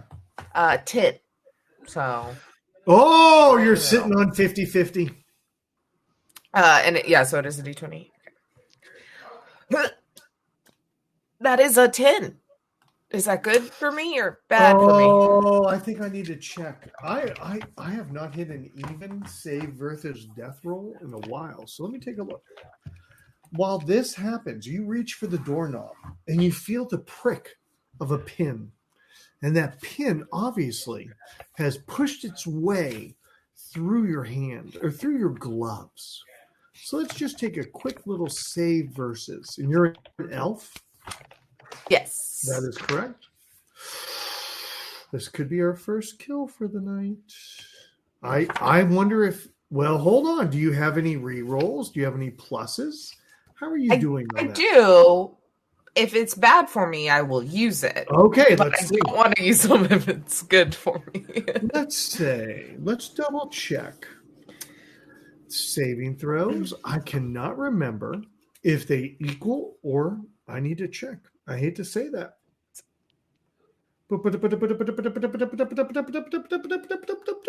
Wrong book. Hold on. Hugo, if you have anything in front of you, saving throws, higher or equals. I looked at the DM shield. Higher or equals save succeed.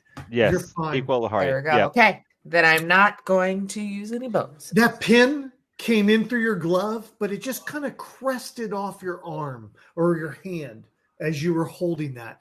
You find yourself safe as the day is long. Damn it. Check the door handles before touching them. Yeah. You kind of look down. You kind of see this open corridor below you. No shush. No shush. Like below me, or like it's just that's what's next? How so? What do you mean? Did you say like open corridor below you? Below you in the sense of the map to the south. Gotcha. There's an open corridor you see.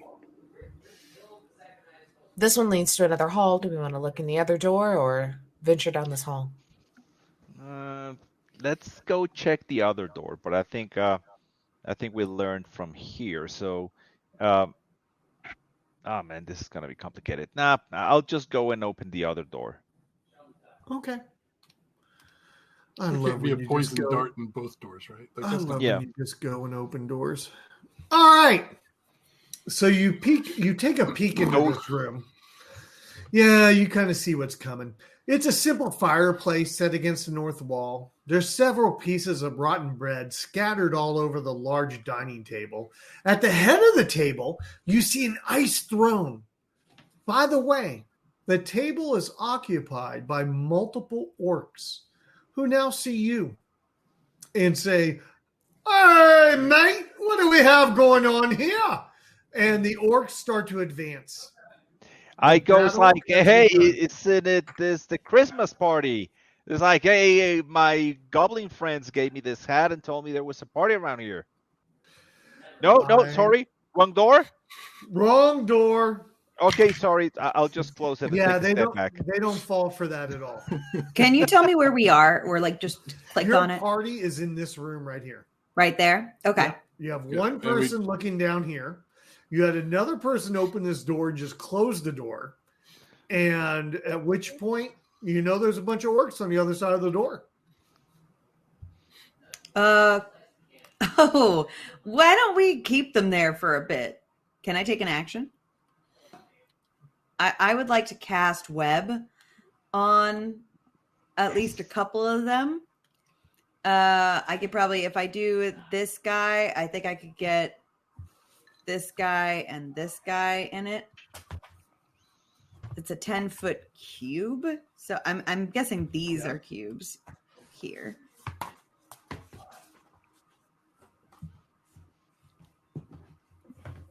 Did the door get closed or is the door still open? No, he closed the door.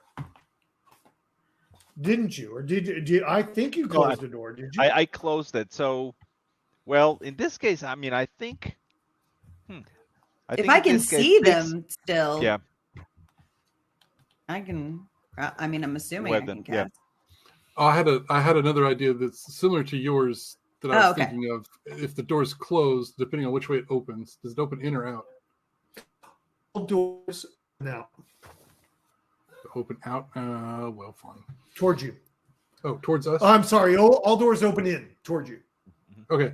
I'm going to throw a bag of iron spikes up there towards the Cantai and mallet and be like, let's get the door. Secure the door. They didn't want to have Christmas parties. They don't get to come play. You've secured this door now that it's closed. Yes, this one here. Is this after the web goes off? Like, oh shit, web, shut it, lock it. You guys tell me. Is that what's happening? Yeah, why I'm not? good with that. Okay, break free on strength. All right, I will be glad to say that as the web happened, those two are webbed. You guys have now locked the door and can no longer see exactly what's going on over in this room.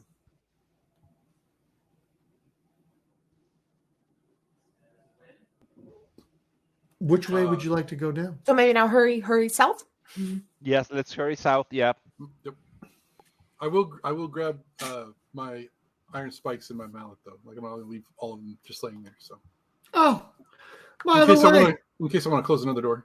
They had a feeling you were heading south, and they piled out the southern door of the room they were in. But lo and behold, it's only a few of them, not the entire crew, because a few are webbed up. At which point, since I didn't do anything in that last little thing, could I do something now? Sure. As I run out the door, seeing what Binks did, I would also like to web these three. These guys here. Yeah, because or however many are in the 10 by 10. Blah, blah, blah, blah, 10 by cube, blah, blah, blah area. All right. God, let you guys be so with your love. I hate that. Okay. They're webbed up. A couple of them are webbed up at this point. And now we're back to, give me a D6 on that, Steve.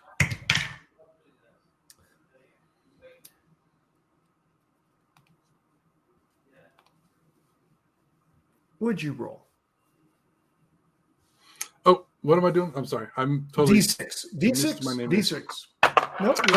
That is a 5. Oh, I rolled a 6. So at which point? Oh, I hate to say. Let me get rid of that. Let me get rid of this mark I made by accident.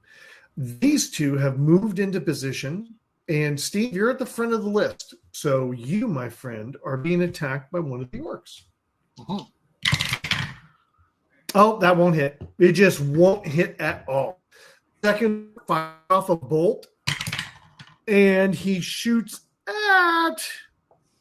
Can't you? 17. Hit your armor class? I have armor class 2. That depends on their THAC0. On their THAC0, I think it's against you, isn't it?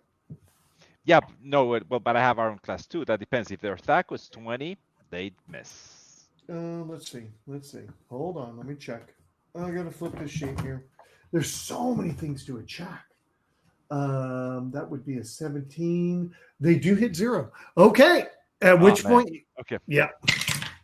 Take 4 points. Okay. And those two are going to fight against the strength of the web that they're in. They're stuck. Back to your party.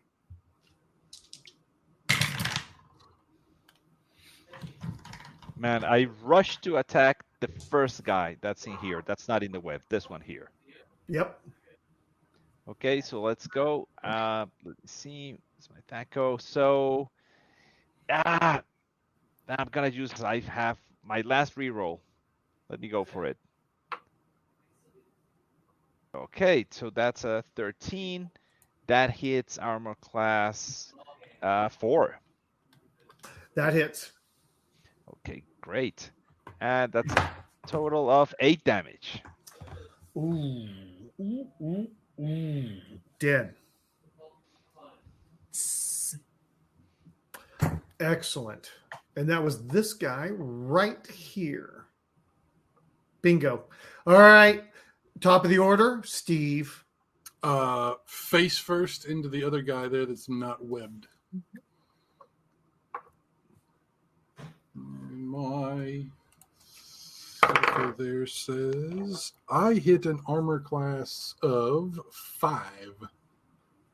That would hit. For 4 points of damage. Ooh, still in the game. Just barely still in the game. All right. Binks, what are you up to? Now I will also hit or try to hit the non-webbed person first. And I'm going to do that with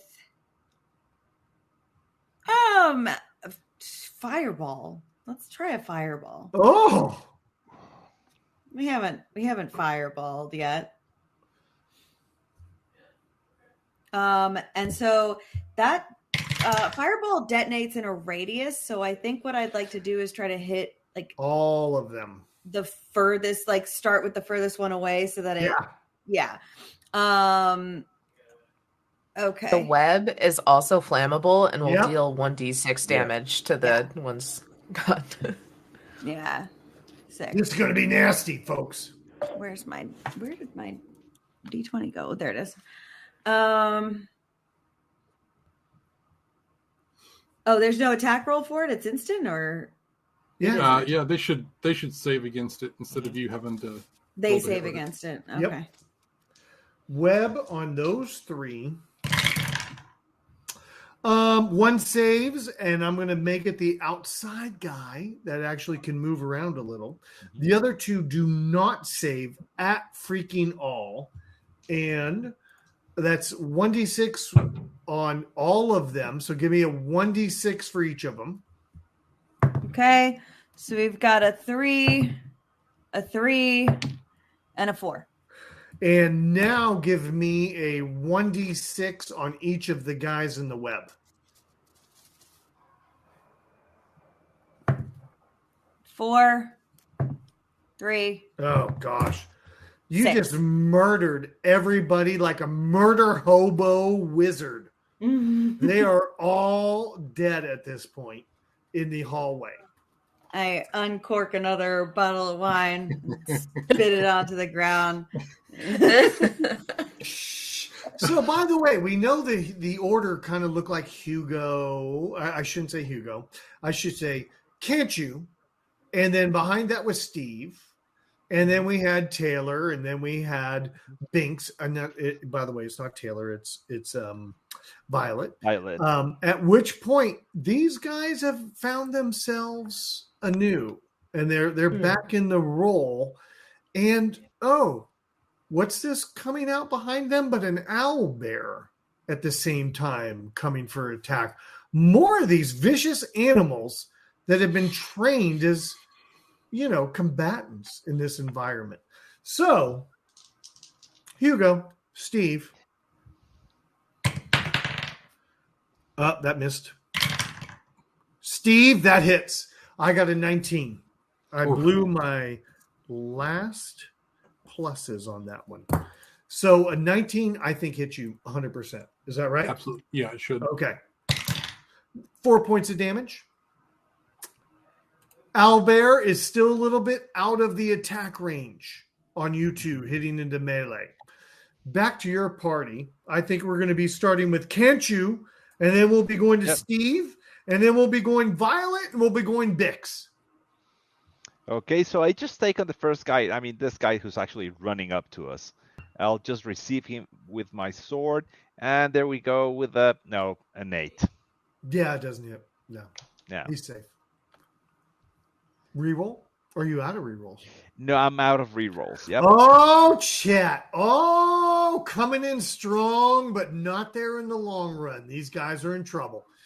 Go on, Steve. Steve continues face first into the lead guy there. I will shout over my shoulder, Chris, keep yourself safe. I'll be back for you. So that's a natural 20. Oh, that hits. And that would be for 5 points of damage on that first guy there. Oh, boy. 5 is a killer on this guy. He was not set for much damage. 5 is a killer for him. He's out. Binks, I should say, I'm sorry, Violet, what are you up to? Unmuted. I will run up to the owlbear, because why not? That seems smart. And whoosha with my big sword. Actually, I don't run up. I saunter very purposefully and slowly, pulling out the sword and then attacking. It's all very, very, Very graceful, methodical. mechanical. Yes, very resourceful, very methodical, right to the point. It's like, I just want today to be over. I'm just going to do my job and I'm going to do it right. And then we're going to be done with it. Ooh, that's a 18 to hit. Ooh. That total. hits. So I don't know what that means. Okay. That hits. Then that is 7, 8, 9 damage. Oh, owlbears are pretty strong. They're pretty strong. Still in the fight. Thank you for the raid, Hina. What? Raid. You have raided our charity stream where they're playing some old school essentials, little basic D&D, very straightforward. So hopefully enjoy yourselves. Yes. Hina will be our GM for Tuesday's game. Oh, So everybody go I give can't wait to Hina a watch. follow. Most Binks. important fact for everybody that's new to the stream, though, I have just recently gotten a Christopher Walken boyfriend. Yeah. The I, owlbear that we're unassuming currently and fighting heavy. is not nearly as important as that. So I hate to let me have you you do a perception check and you notice Chris is gone. no, He has disappeared. He's nowhere behind you. He has obviously hightailed it out of there. As soon as something bad happened, he was gone. Wow. Fair yeah. weather boyfriends, am I right? Binks, what are you up to? How dare you? How dare you, Christopher Walken? I'm heartbroken for this person I'm with. And I'm at like, I'm so sorry. Can you point where we are again? You guys are down here at the end of this hallway. We are here. Okay, Yeah. perfect. Then I'm gonna go ahead and I'm gonna go ahead and try my hand again with that lightning bolt wand. Just Give to it a see. shot. It hits. Roll me a 1d6. Okay. 4. Oh, very nice hit. Very good. Back at the top of the order, as these two are moving in for attacking, you find that you hear at the end of the hallway, I'm Mr. Cultimizer. I am the one. And there's an evil fiend making his way towards you. But at the beginning of this, Mrs. Steve, owlbear. Oh, Hugo, you have lived through way too many of my adventures. The owlbear comes with 3 attacks. Let me see if I can find another D20 over here in my pile. If not, Oh no. yeah, there's one. Okay, I have a 17, and I'm going to re-roll this one. And a 19. How do those do against your armor class? Yeah, they should hit. I have armor class 2. All right, owlbear, which is 1 claw at a D8 and 1 bite at a D8. So we'll give you a little bit of both on this attack. Oh, sorry, I knocked that over. There's another D8 right there.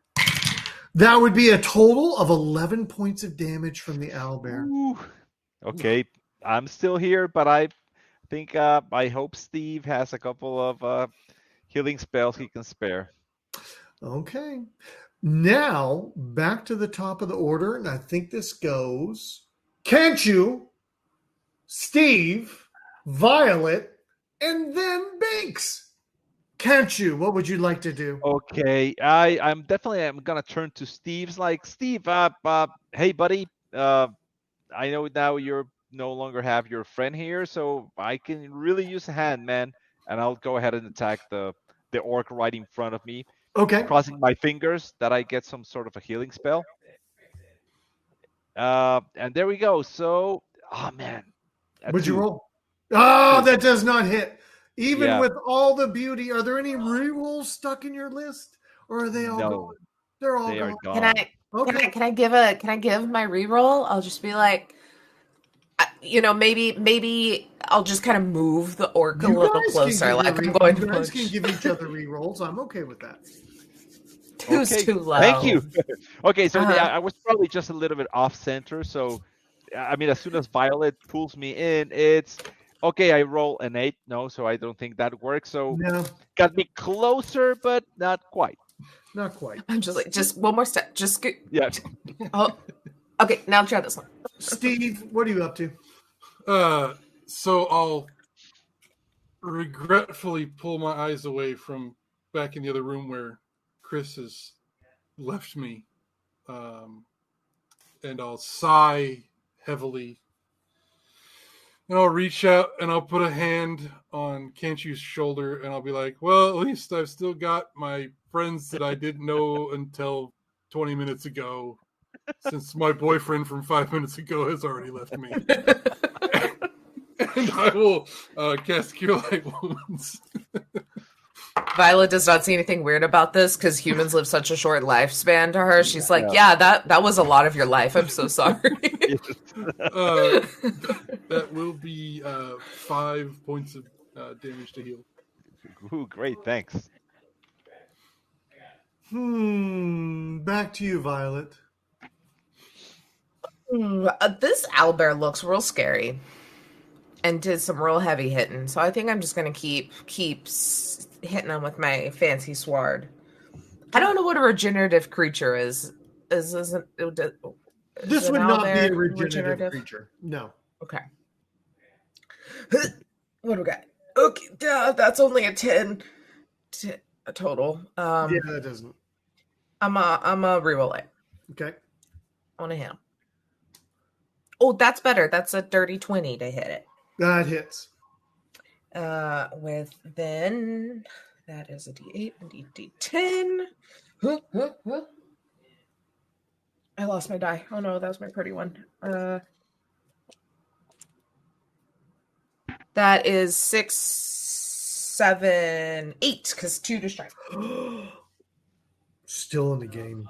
Still in the game, but much worse for the wear. This owlbear was struck and is grabbing at wounds, but still ready to strike out for damage. Binks, what are you doing?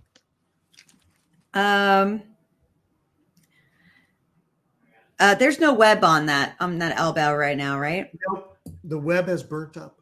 I will just good old magic missile that owlbear. Do then. it. Roll the damage. Don't be above 3. Don't be above 3. Don't be above 3. Oh, don't be above 3. Come on. Don't be above 3.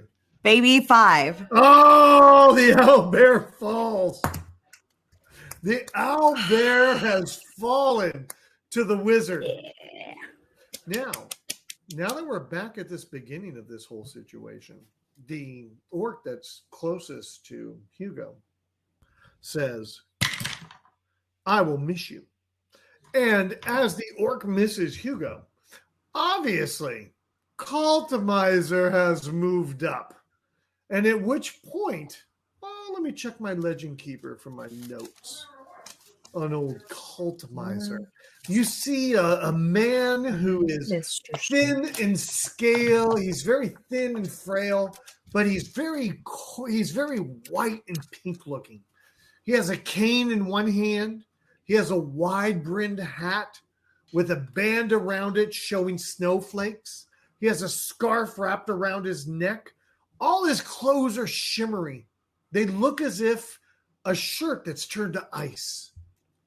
At which point he reaches out and points at Hugo and says, I'm Mr. Cultmiser, and does a little shot, and a little missile of ice rolls his way, causing 4 points of damage.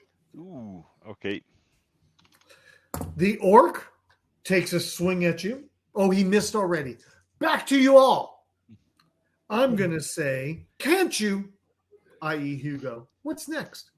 Ooh, okay. I mean, I don't like this guy's attitude. I'm just gonna grab my sword and just run all the way up to him and just try to strike him. Cultmiser, or are you hitting the orc? No, I'm just running past the orc and I'm Okay. going all the way to Cultmiser. Yeah. Yep. No attack of opportunity. Go for it. Yep. Okay, there we go. And let's roll 13. That hits armor class 4. That does not hit. That does not hit. You now find yourself directly in front of the scariest looking human you've ever seen in your life. It looks as if his hair is braided with ice. It's amazing what's in front of you. At which point, Steve, what are you doing? I'm going to cast Silence, 15-foot radius on Kenchu. Oh. Ooh. And say, stick with him, buddy. Busy down here still. There's no save against that. He's your buddy. So Yep. you've cast Silence right here. Right? Mm-hmm.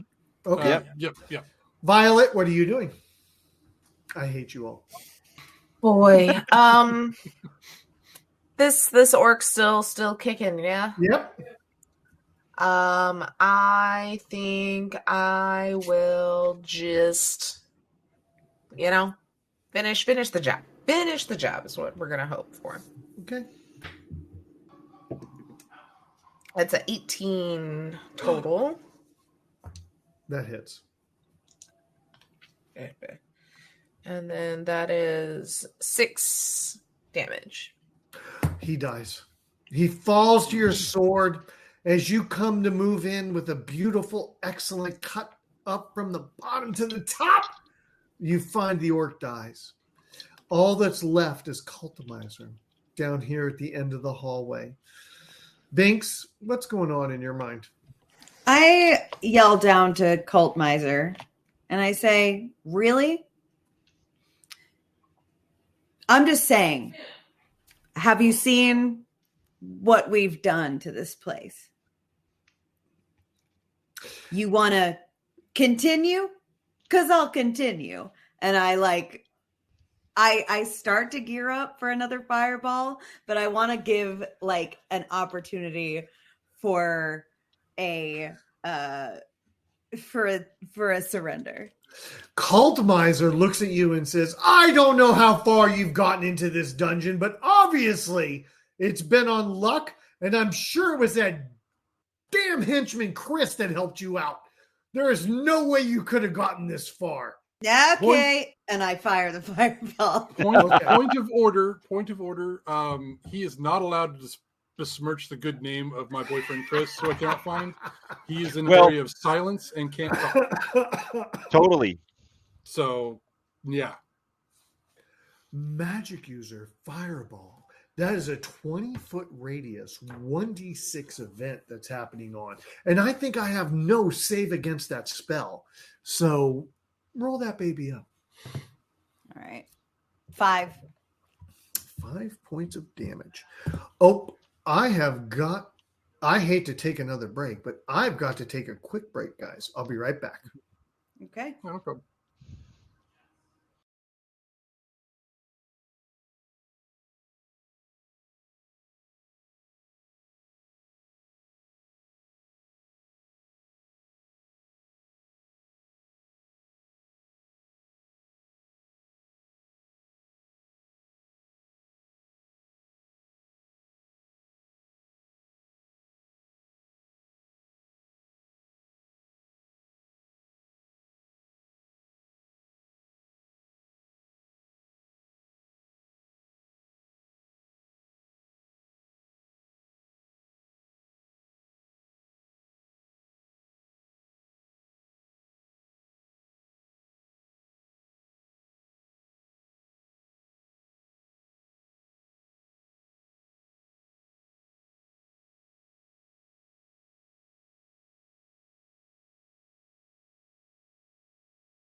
Sorry, everyone.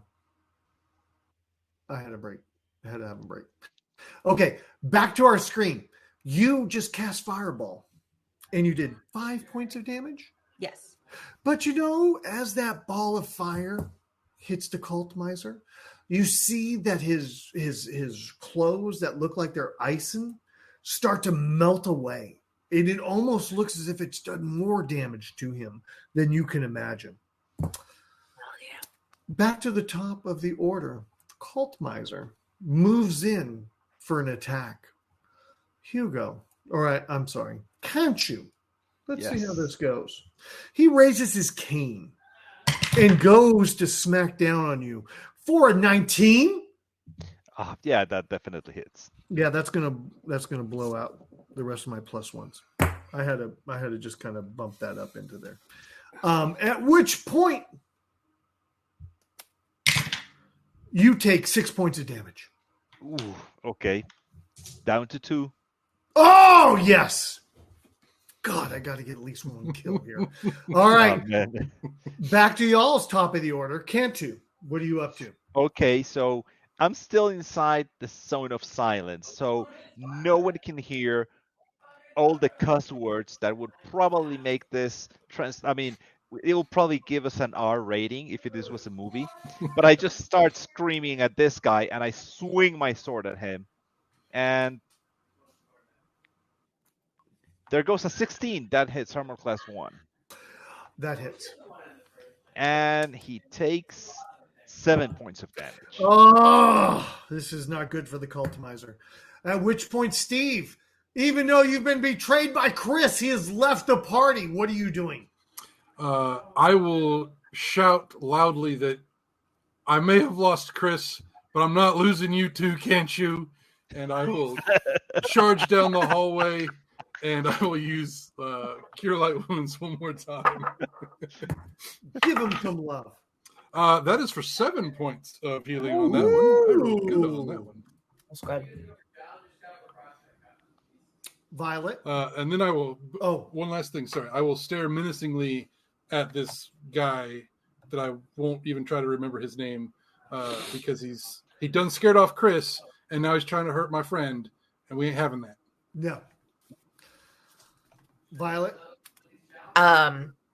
Again, I feel like Violet does a lot of just really awkward sidestepping of just things that Steve is doing as rush up and just kind of awkwardly sidestep to the hall to get within reach of Cult Miser and just try to find a good, like a super melted spot to really get in there and hit him. Yeah. That's a dirty 20 again. Guys, my curse is broken for charity. No! I love it. And that's a 9 on the die, which makes it 11 damage. Oh, yes. Binks. Yeah. You see the cult miser step back from that wound and then start to move forward again. What do you do? So he's moving towards us? I'm sorry. Oh, yeah. He stepped back. That was such a heavy... All right. It made him stumble a couple feet back, but he moved back into range. And who's right next to him? Is anybody right next to him? No one. No one? No. All right. No bad guys, per se. Are you wanting to cast Fireball? No. Our friendly folks, because I want to cast Fireball, exactly. Yeah, your friendly folks, if you put it back here, they'll be safe. They'll be safe? All right. Yeah, another Fireball then. Okay. Roll that baby up. 2. Okay. Oh, yeah. I feel like I'm playing True Dungeon. I'm adding up all these points, but they ain't getting where they need to go. The Cultmeister. He is... Let me go to my Legend Keeper. Okay. He immediately cast out a shield of ice that just kind of reaches out from him and goes forward 10 feet, about 60 feet. So I need everybody to do a save versus spell and tell me if they've made it or not.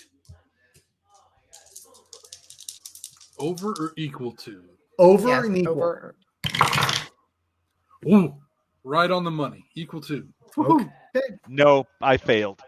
Okay. I also failed, but I am going to use one of my rerolls because Do it. it was a 3, and that's sad.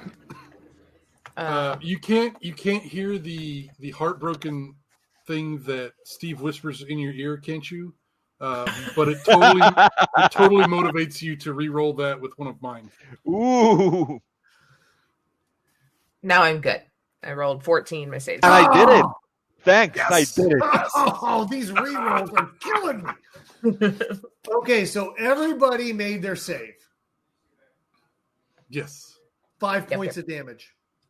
Woo. Okay. If you didn't, you were getting 10. The Cultmeister cast this spell of ice, and it shoots its way in around the corridor. Can't you? What are you doing? Okay. I just, it's like he can't hear me, but it's like, Mom, I'll make you proud. And I just jump at him with my sword. I know that if I don't kill him, I'm probably done for. So, and even with that, I miss. Oh, you miss. At an 8, you swing beside him uselessly. His cane just kind of gives you a tap to the side as you come in. At which point, Steve, what are you up to? I am going to take out all of my frustration on my broken heart. This man has scared away my Chris. Oh, yeah. And he shall pay. And with all that vengeance in my heart, I will smack him in the face with my mace. And I will use my last reroll because ones are not a thing. My Thaco would be, I hit Thaco 2. That would hit. For 7 points of damage. That's as Oh, good as I can the Cultmeister falls to your blow. And you find yourselves now back in an open corridor. Obviously, his body is laying there, his hat, his scarf, his cane, but his body is crumbled to the battle that was waged before him. And while we're looking, I imagine you might see the end of the hallway. And there's some stairwells heading down.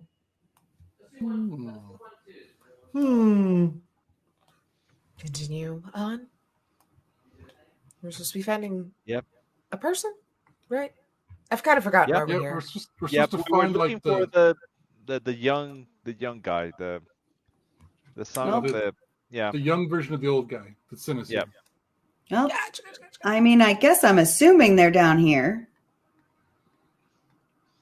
Let's Look, hope so. I've done a dungeon or two in my day, and it's always down the stairs At the bottom. Yeah, it's That's always. You get over chose there. for these things a lot. When I was a younger lad, I kind of volunteered for some of this kind of stuff. How many random men have you fallen in love with in other dungeons? Is that Or part was of this it? special? Yeah, is that part of it?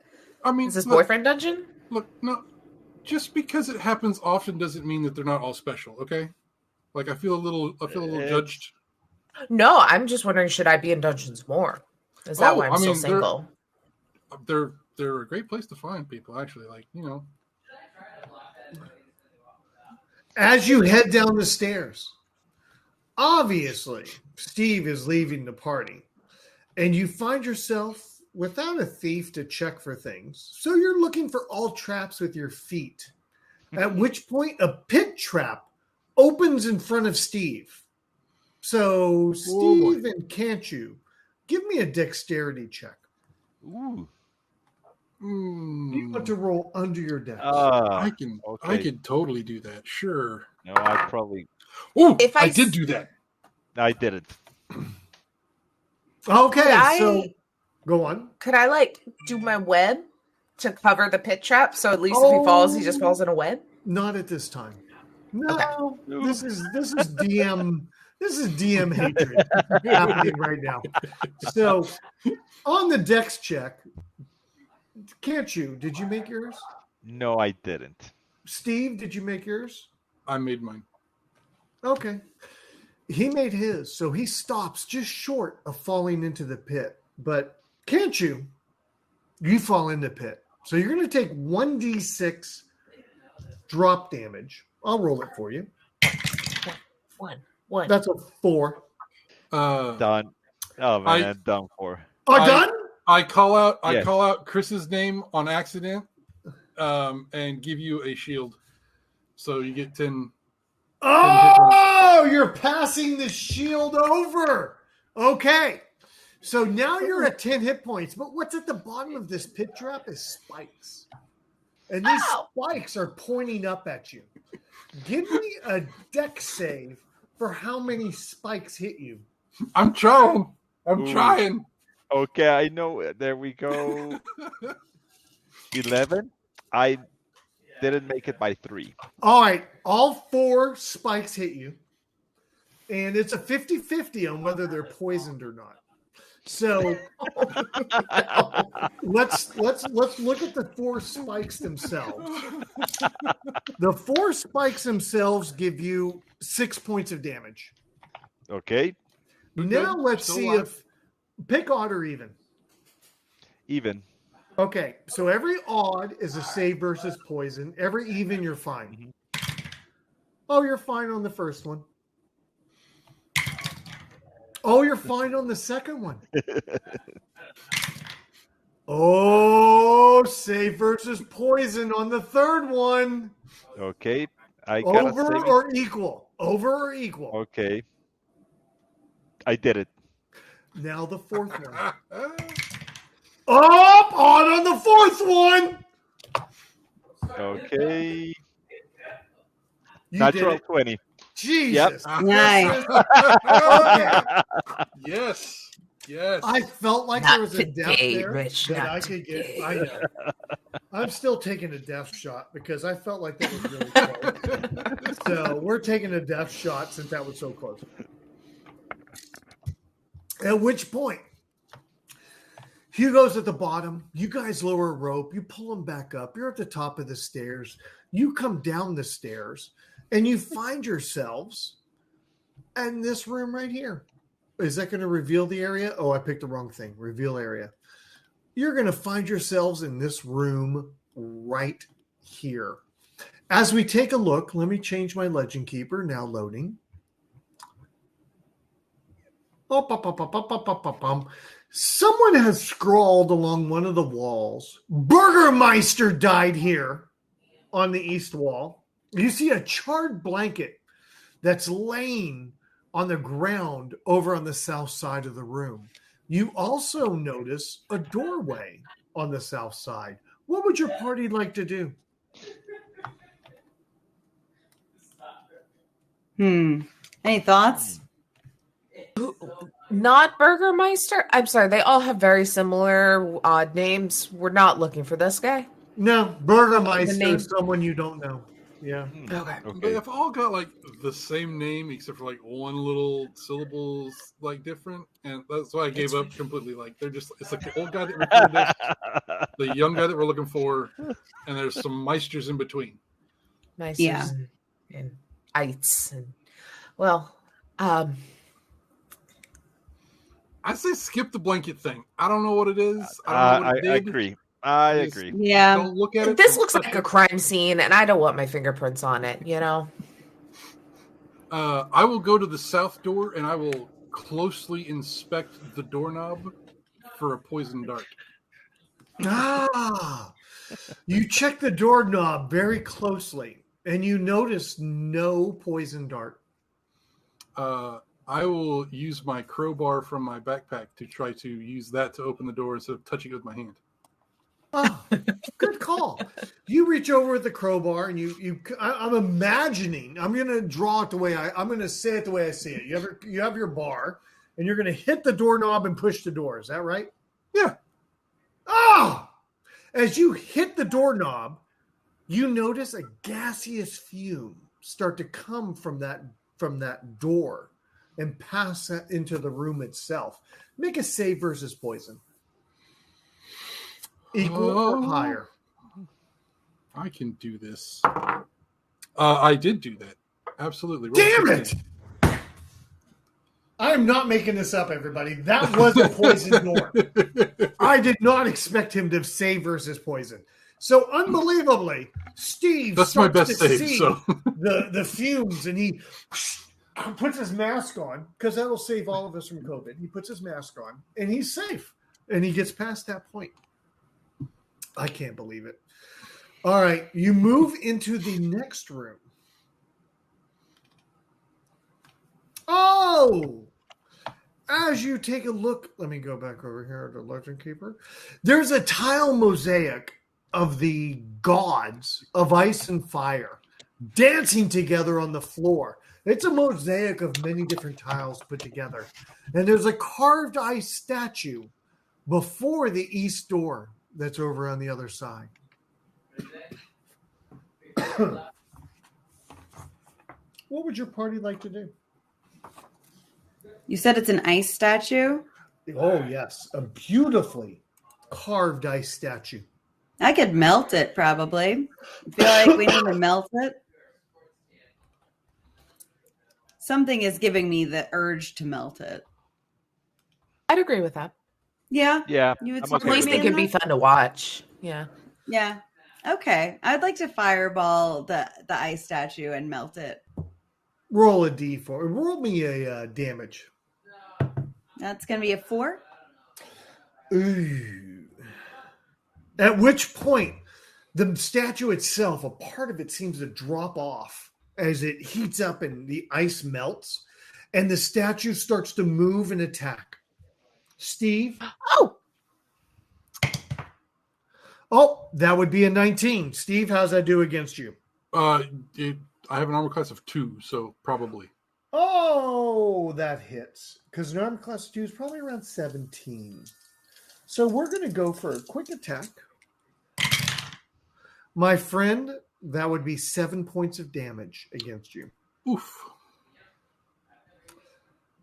And Steve, you're at the top of the order. We'll then end up going over to Kenchu, and then we'll go Violet and Biggs. So continuing my trend so far, face first into the ice statue, swinging with the mace, and a 16 means I hit an armor class of 1. That hits. For 5 points of damage. Oh, that hits. I hate to hear that. That's a lot of points of damage. All right, Kenchu, what you up to? Okay. I just can't let Steve just attack the statue all by himself, so I'll just go all in with my sword. 18. That hits. That hits armor class -1. Damn it. So 8 damage. Whoa, yes. The statue falls into a bunch of ice cubes before you could proceed to Violet. Obviously, your party has conquered this foe. Well, I think I want to just kind of start walking towards those doors, but like really super inspecting the floor in this like mosaic, like really trying to like get a idea of the story and the stuff in case it comes in handy later. Give me a roll against your intelligence. A D20. So I want to roll under that, correct? Yeah, equal to or under. Ooh, I just barely rolled under 14. You find that it is a lightful, happy event that's happening on the floor in front of you. The dance is those two working together, and when you've noticed that when you move to certain spots, they have cut these tiles to where it looks like the Heat Visa and the Cult of Visa are moving together. So it's a beautifully ingenious floor that's been created. Who would like to open the door to the next room? I mean, crowbar's been working great so far, I guess. So Yep.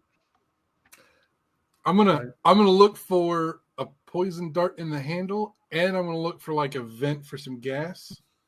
And when my oblivious ass doesn't see any of it, I'm gonna crowbar the door again. You look all you want during this moment, but you find the door just opens itself easily. And as the door opens, the breath in your throat is almost taken away because the heat that is in this next room is pulling the air out of the space that you're in.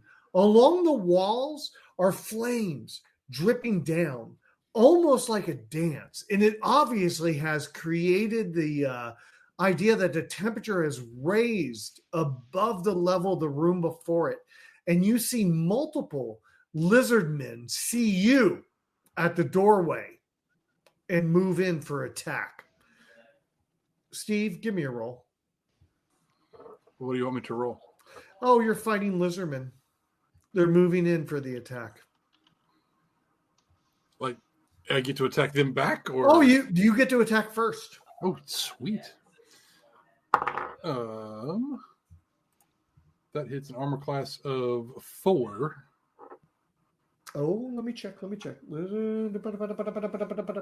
I'm almost on the right page. Oh, here we go. What'd you say?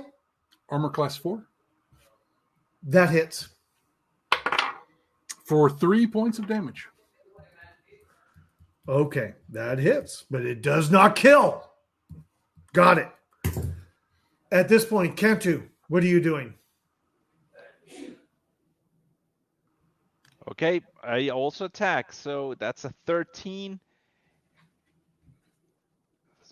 Armor class 4. That misses. Oh, no, that hits. I'm sorry. I even did my THAC0 wrong. Yes, that hits. That hits? Okay. Okay, so that's 6 damage. Got it. Very good. Violet, what are you doing? Oh boy. So there's still all 5 of them up. Yes. Oh yeah. I think I would like to cast a spell, and I want to cast Sleep. Oh. And see if some of these wounded guys I can get to just and that's about hurry ourselves up. Okay. So a total of 2d8 hit dice of creatures, or wait, no. You tell me. What's 4 HD mean? 4 hit dice. So you could put 2 hit dice creatures down. And okay, so it says a total of 2d8 hit dice of creatures of 4 HD or lower. I'm going to add this right here. I wonder if I can add something that makes that look this way. Hold on. Let me look at this. Do you see any change if I do this right here? Mm-mm. Do you see anything? No. No? Okay. On Roll20? No. Yeah, no. I was just trying something with Roll20 to see if that did anything. But I'm going to have to go here to freehand. And I'm going to say these 2 have fallen asleep. Cool. I'm sorry, Binks. What are you doing here? I would like to just fireball them as much towards the center of them as I can. So if you hit the center here, obviously, that would be a 20 square, which kind of gets everybody with 1d6. Yeah, I'll try that. Roll it. 4. Oh, boy. The sleepy guys are in trouble. They are not feeling very good at all. But the unsleepy guys, well, they move in. And they move in for the attack is all I can say. Yeah. And, Steve, you are the brunt of this attack. That misses. That hits. That 2 19s. How are you doing against that? My AC is 2, so that should is probably good. do it. Take 7 points of damage. Is that total for both of them? Yep. Total. At which point, that did not kill him. Back to you guys. I need to make more deadly dungeons. I still have hit points left. Not a whole lot, but I still have hit points left. That con of 14 is doing some work right now. Mm-hmm. So it's back to me then. Yep. Yeah. Whichever one just happens to be in the lead at the moment is going to get a mace to the face. There we go. Rolled a 19, so that'll hit something for 4. Okay. That guy is still in play. The guys that are asleep are really the most hurtful right now, by the way. Those two right here, this one and this one. And by the way, can't you do anything? What are you up to? Yeah, definitely. I'll just go ahead and attack the same guy, basically, that Steve's attacking. Okay, go for it. Armor class 7. That does not do it. Sorry, bro. You miss. Violet, can you pull this up? Can you make something happen? I mean, we'll see. I'm going to just hit at whoever I can reach up front. That went rolling very far. That's going to be a 15 plus 16 total. A 15 with a 16 total? Yeah, I got +1 longsword. That hits.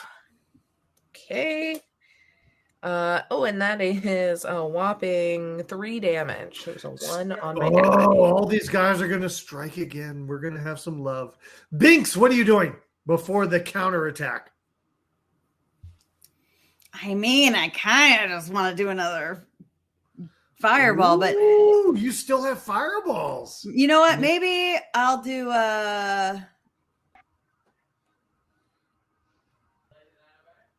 If you still have fireballs, that's pretty nasty.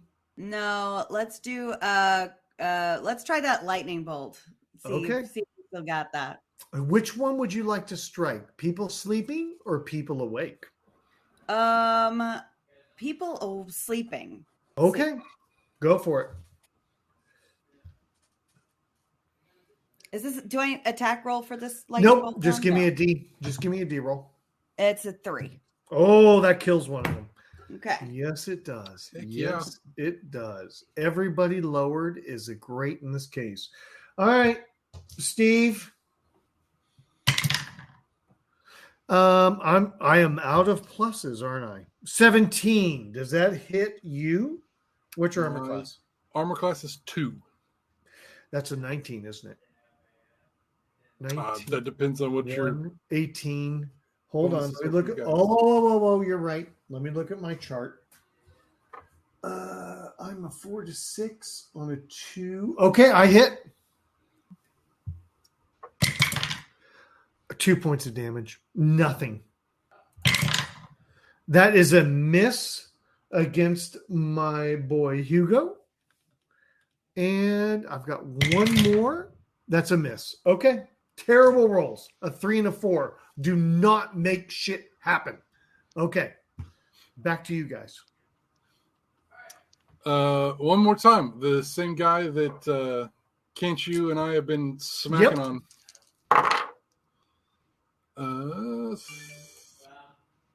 13 for me is an armor class of 3. Oh, that hits. And for 6 damage. Dead. Out of the picture. Can't you? Okay, so let me attack the guy right next to the one we just killed. Okay. 17 armor class 0. That that goes for 6 damage. Oh, just nice. Enough to topple him over. All right. I'm going to fist bump. Violet, with, what are you doing besides ruining my game? Just that I'm gonna hit this other awake guy.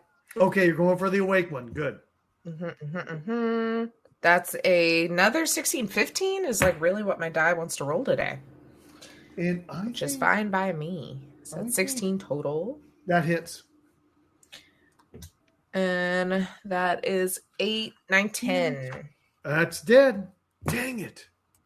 Just like You guys are rolling hot. Binks, there's one sleeping still.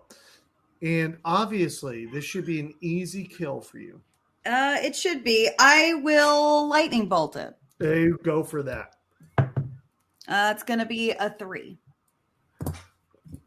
Dead. Believe it or not, that's what was left. Dang it. I write these down. I don't cheat. You find yourself a doorway to the north.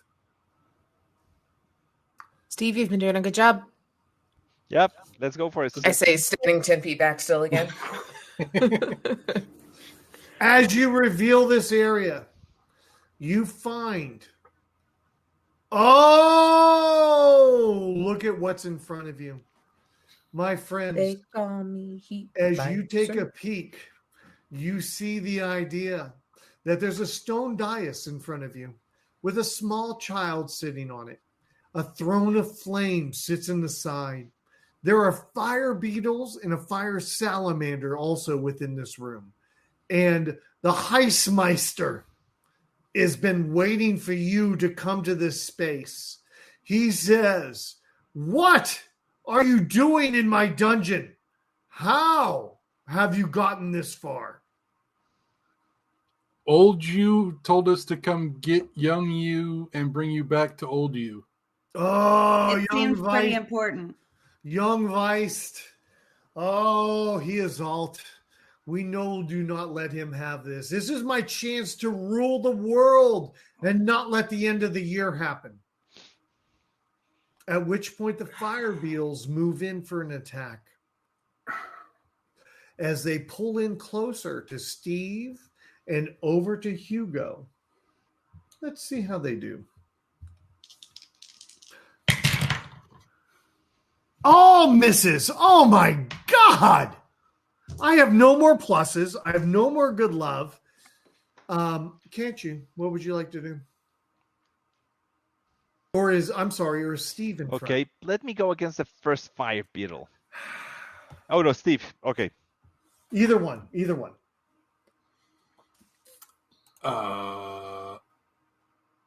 I'm going to keep doing what's been working so great for Steve so far. Face first into the cluster of fire beetles. Face first. Yep. Try to hit one of them at least. I don't think a 9 is going to do a lot of work for me, but be an armor class of 8. Let me just double check.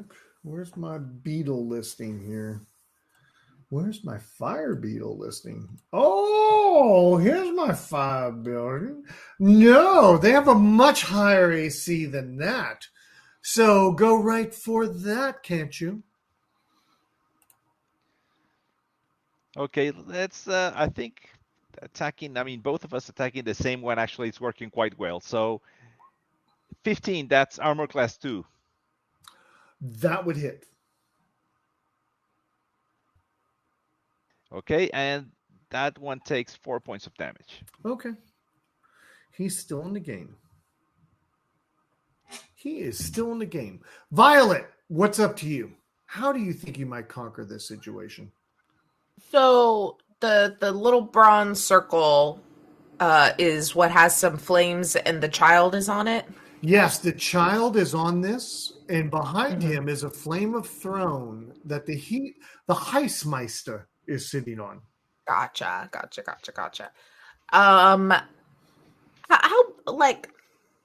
strong?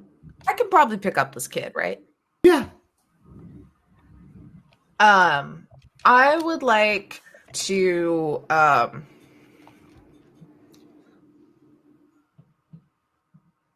may have to do 2 turns with this. You let me know. I want to use levitate so I can just kind of be over everything to then grab this kid and stay out of reach with the child. You brought levitate to this dungeon? Did bring levitate to this dungeon. Oh my God. Yes. What level spell is this? Tell me about what's going on. Second to the second level. Let me just look it up real quick because that was a great spell to bring to this. Levitate. Oh, the enchantment allows the caster to move up and down through the air, vertical, blah, blah, blah. Wait, a normal and awakening carrier while levitating. That's you levitating, by the way. Yeah. Okay, what would And you it like says to a do with your normal amount of levitate? weight. Like I could carry that, right? Yeah, what are you doing with your levitate? I want to go for the kid All and right, pick the kid off the diocese and just try to stay out of reach. give me a dex check. Roll under your dex, and we'll move on. Okay. So that's a 10. So it's an 8. Oh, the dice are just Oh, you did roll under your. dead. You did. Okay. You find yourself in the air moving that way. And by the way, unbelievably, a last minute donation has come in to save one of my characters from death. Just FYI. At which point, what are we going to do here, Binks? What are we up to? Yeah, I mean, gonna go ahead and crossbow. Oh, what are you going to use in your crossbow? I'll use the cold bolts. That Oh, a cold bolt. Okay. Who are you shooting? I'll start with what am I looking at here? I got like three fire beetles, a fire salamander, and the Heissmeister. Let's try the salamander. Okay. Alrighty. So that is going to be a 16, which for me hits AC 3s. Oh. That would not be enough to hit the cell. Oh, yeah. You have a +1. Do I have a +1? I have no idea. Let's give you a +1. That does hit the salamander. Okay. Because this is going to be a tough fight. So I'm going to give that one to you. Go ahead and roll that damage 1d6. Okay. That's going to be 6. Okay. Nice. With a little bit of extra damage added on, because that is a cold arrow that has struck the fire salamander. Awesome. All right. Excellent. Got that marked. At which point, it's now back to the top of the order. The fire beetles engorge themselves, attacking the people locally. And that, my friends, will gonna be Steve. And can't you? Oh shit! 2 misses, 119. Can't you? You're gonna go ahead and take a hit from the fire beetle. That is going to be 5 points of fire damage. A little. Just fire damage? Just 5 points of fire damage. I have a ring of protection.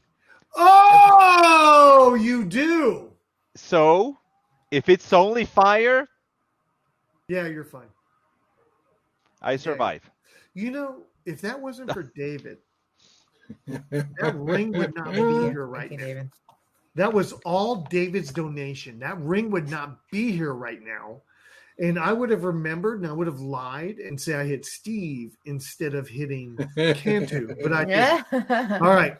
So the salamander moves in on Taylor at a natural 19. Taylor?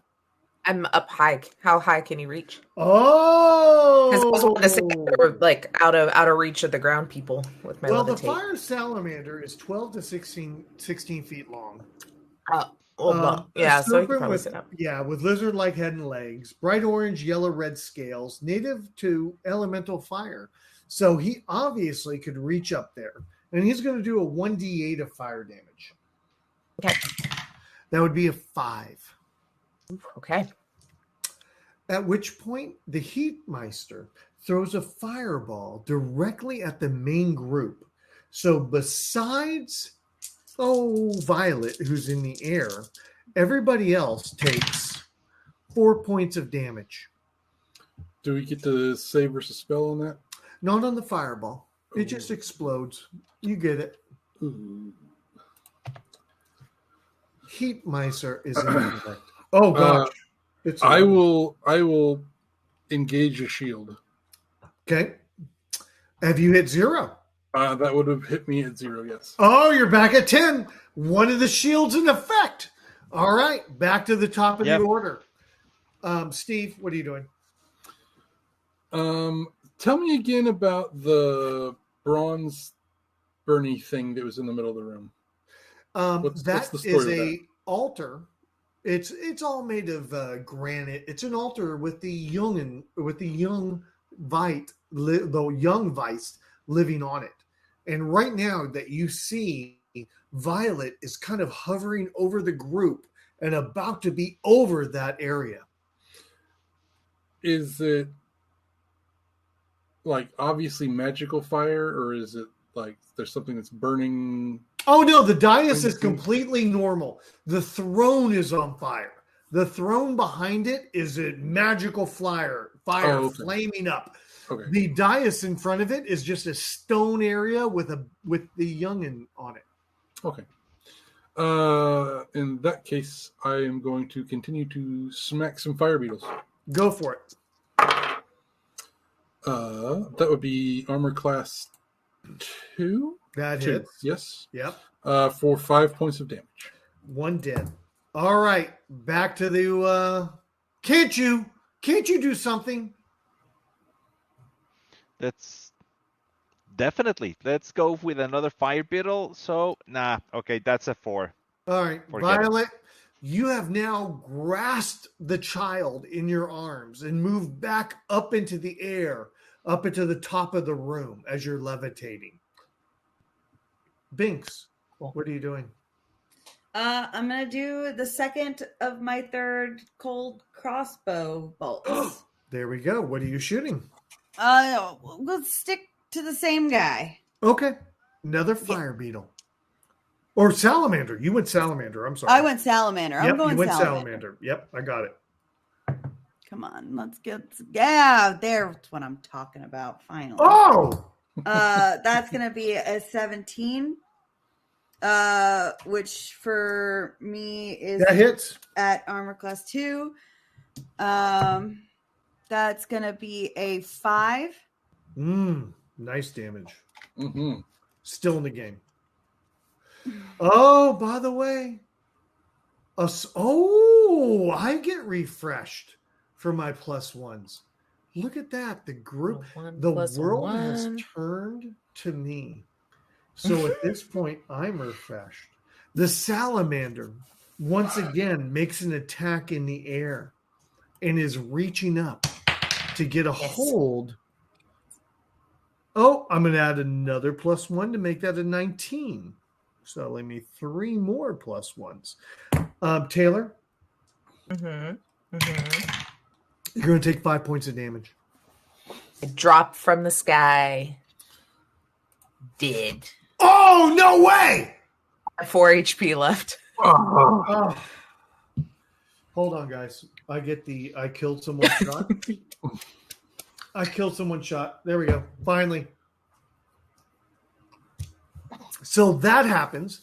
Now we have 2 fire beetles. I also had the baby. Just heads up. So I'm falling out of the sky with a child. I'm going to use the other 2 +1s to leave me 1 more +1. And I'm going to do an 18 on Can't You. Can't You? Does an 18 hit you, if I'm not mistaken? It does, but it's okay. Is it fire damage? Oh, Santa Maria. I did it again. You're completely safe. Damn it. Completely safe. And by the way, there was another con save, hydrate in there. Okay. Nahitmeister is going to cast another fireball. So all 3 of you are taking a 4, except for Hugo, who has protection from fire. So Binks and Steve, a 4. Was the baby casting the fireball? No, that was Heatmeister. Heismeister. So we're taking 4 damage, or he hit us? You're taking 4 damage. We're taking 4 damage. And so is Steve.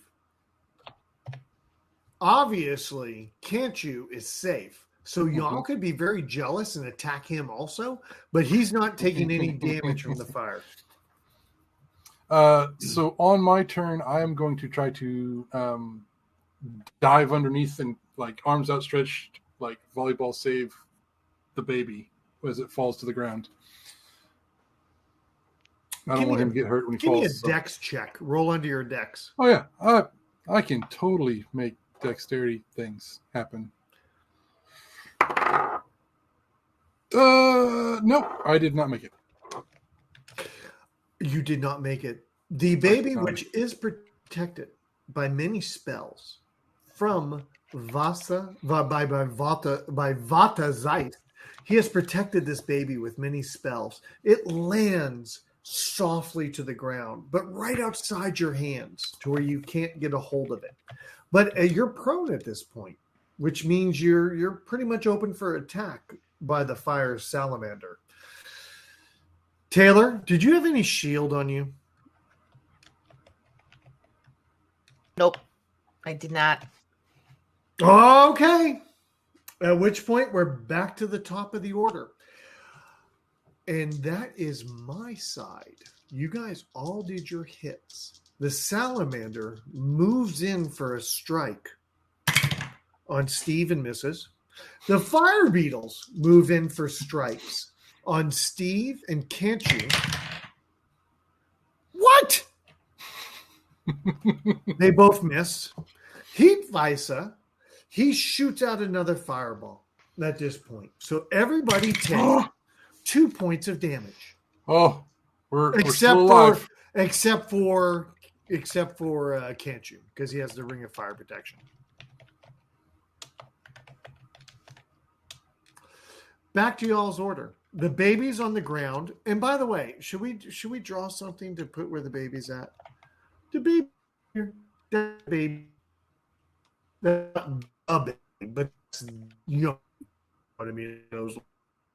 What would the party like to do?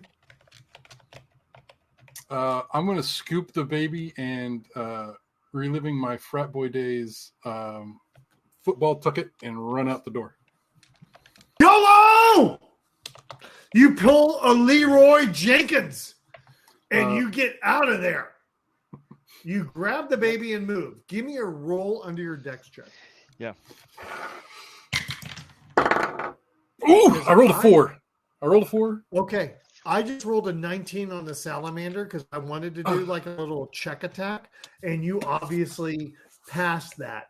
So, I mean, guys, can't you, Dylan? Can't you, Binks? You see him take off with the baby out the door. What do you want to do? Mm-hmm. Okay, so I'm just like Binks, get out. So I'm just gonna try to cover Binks' escape. Binks, what are you doing? Okay, and as soon as You Binks, want me to what are you doing? escape? Can I shoot then run? I still Yeah, have of course. I can move and you shoot, got right? one more bolt. Let's make it happen.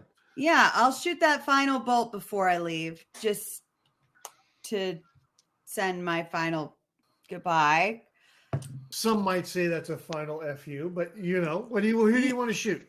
Yeah, exactly. Is the salamander still up? Yeah, I go for the salamander. do it. That is going to be a unnatural 20. Nice. And that's going to be a 6. I'm not kidding. Yeah. I hate doing charity streams. That's all there is to it. You heard it here, folks. You sent the cold bolt went right into fire salamander's mouth.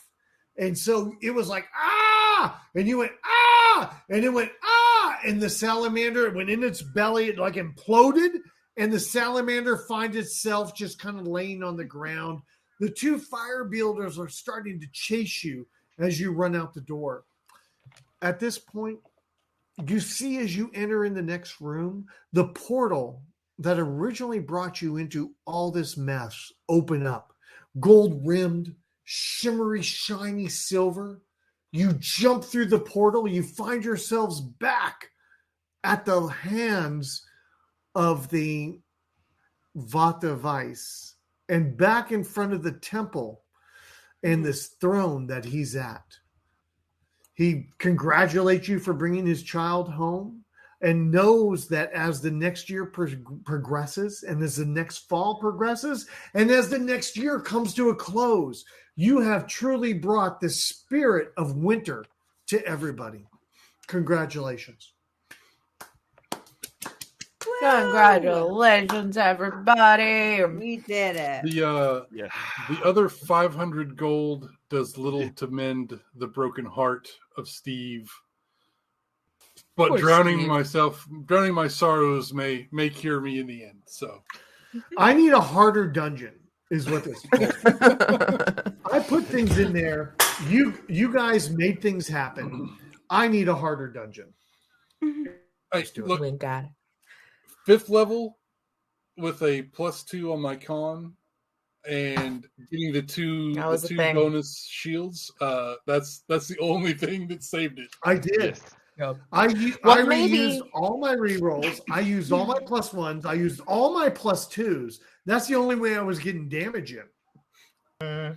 Maybe next year. Maybe 2023 will be the year. Maybe. But as we wrap up the day, Blair, I still see you're in chat. Can you put commands for everybody? Everybody go check out. Thank you, Dylan, Hugo, Sean, Rich, all the fun that was had. And thank you to Necrotic, Gnome, and Rich for being sponsors tonight with that giveaway for Dom.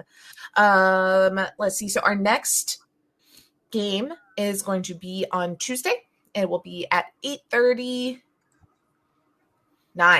EST. It's a little bit later because it's working off Pacific time. And it's Thirsty Sword Lesbians, ran by the wonderful GM Hina. I am also going to be that one, and I'm so very excited.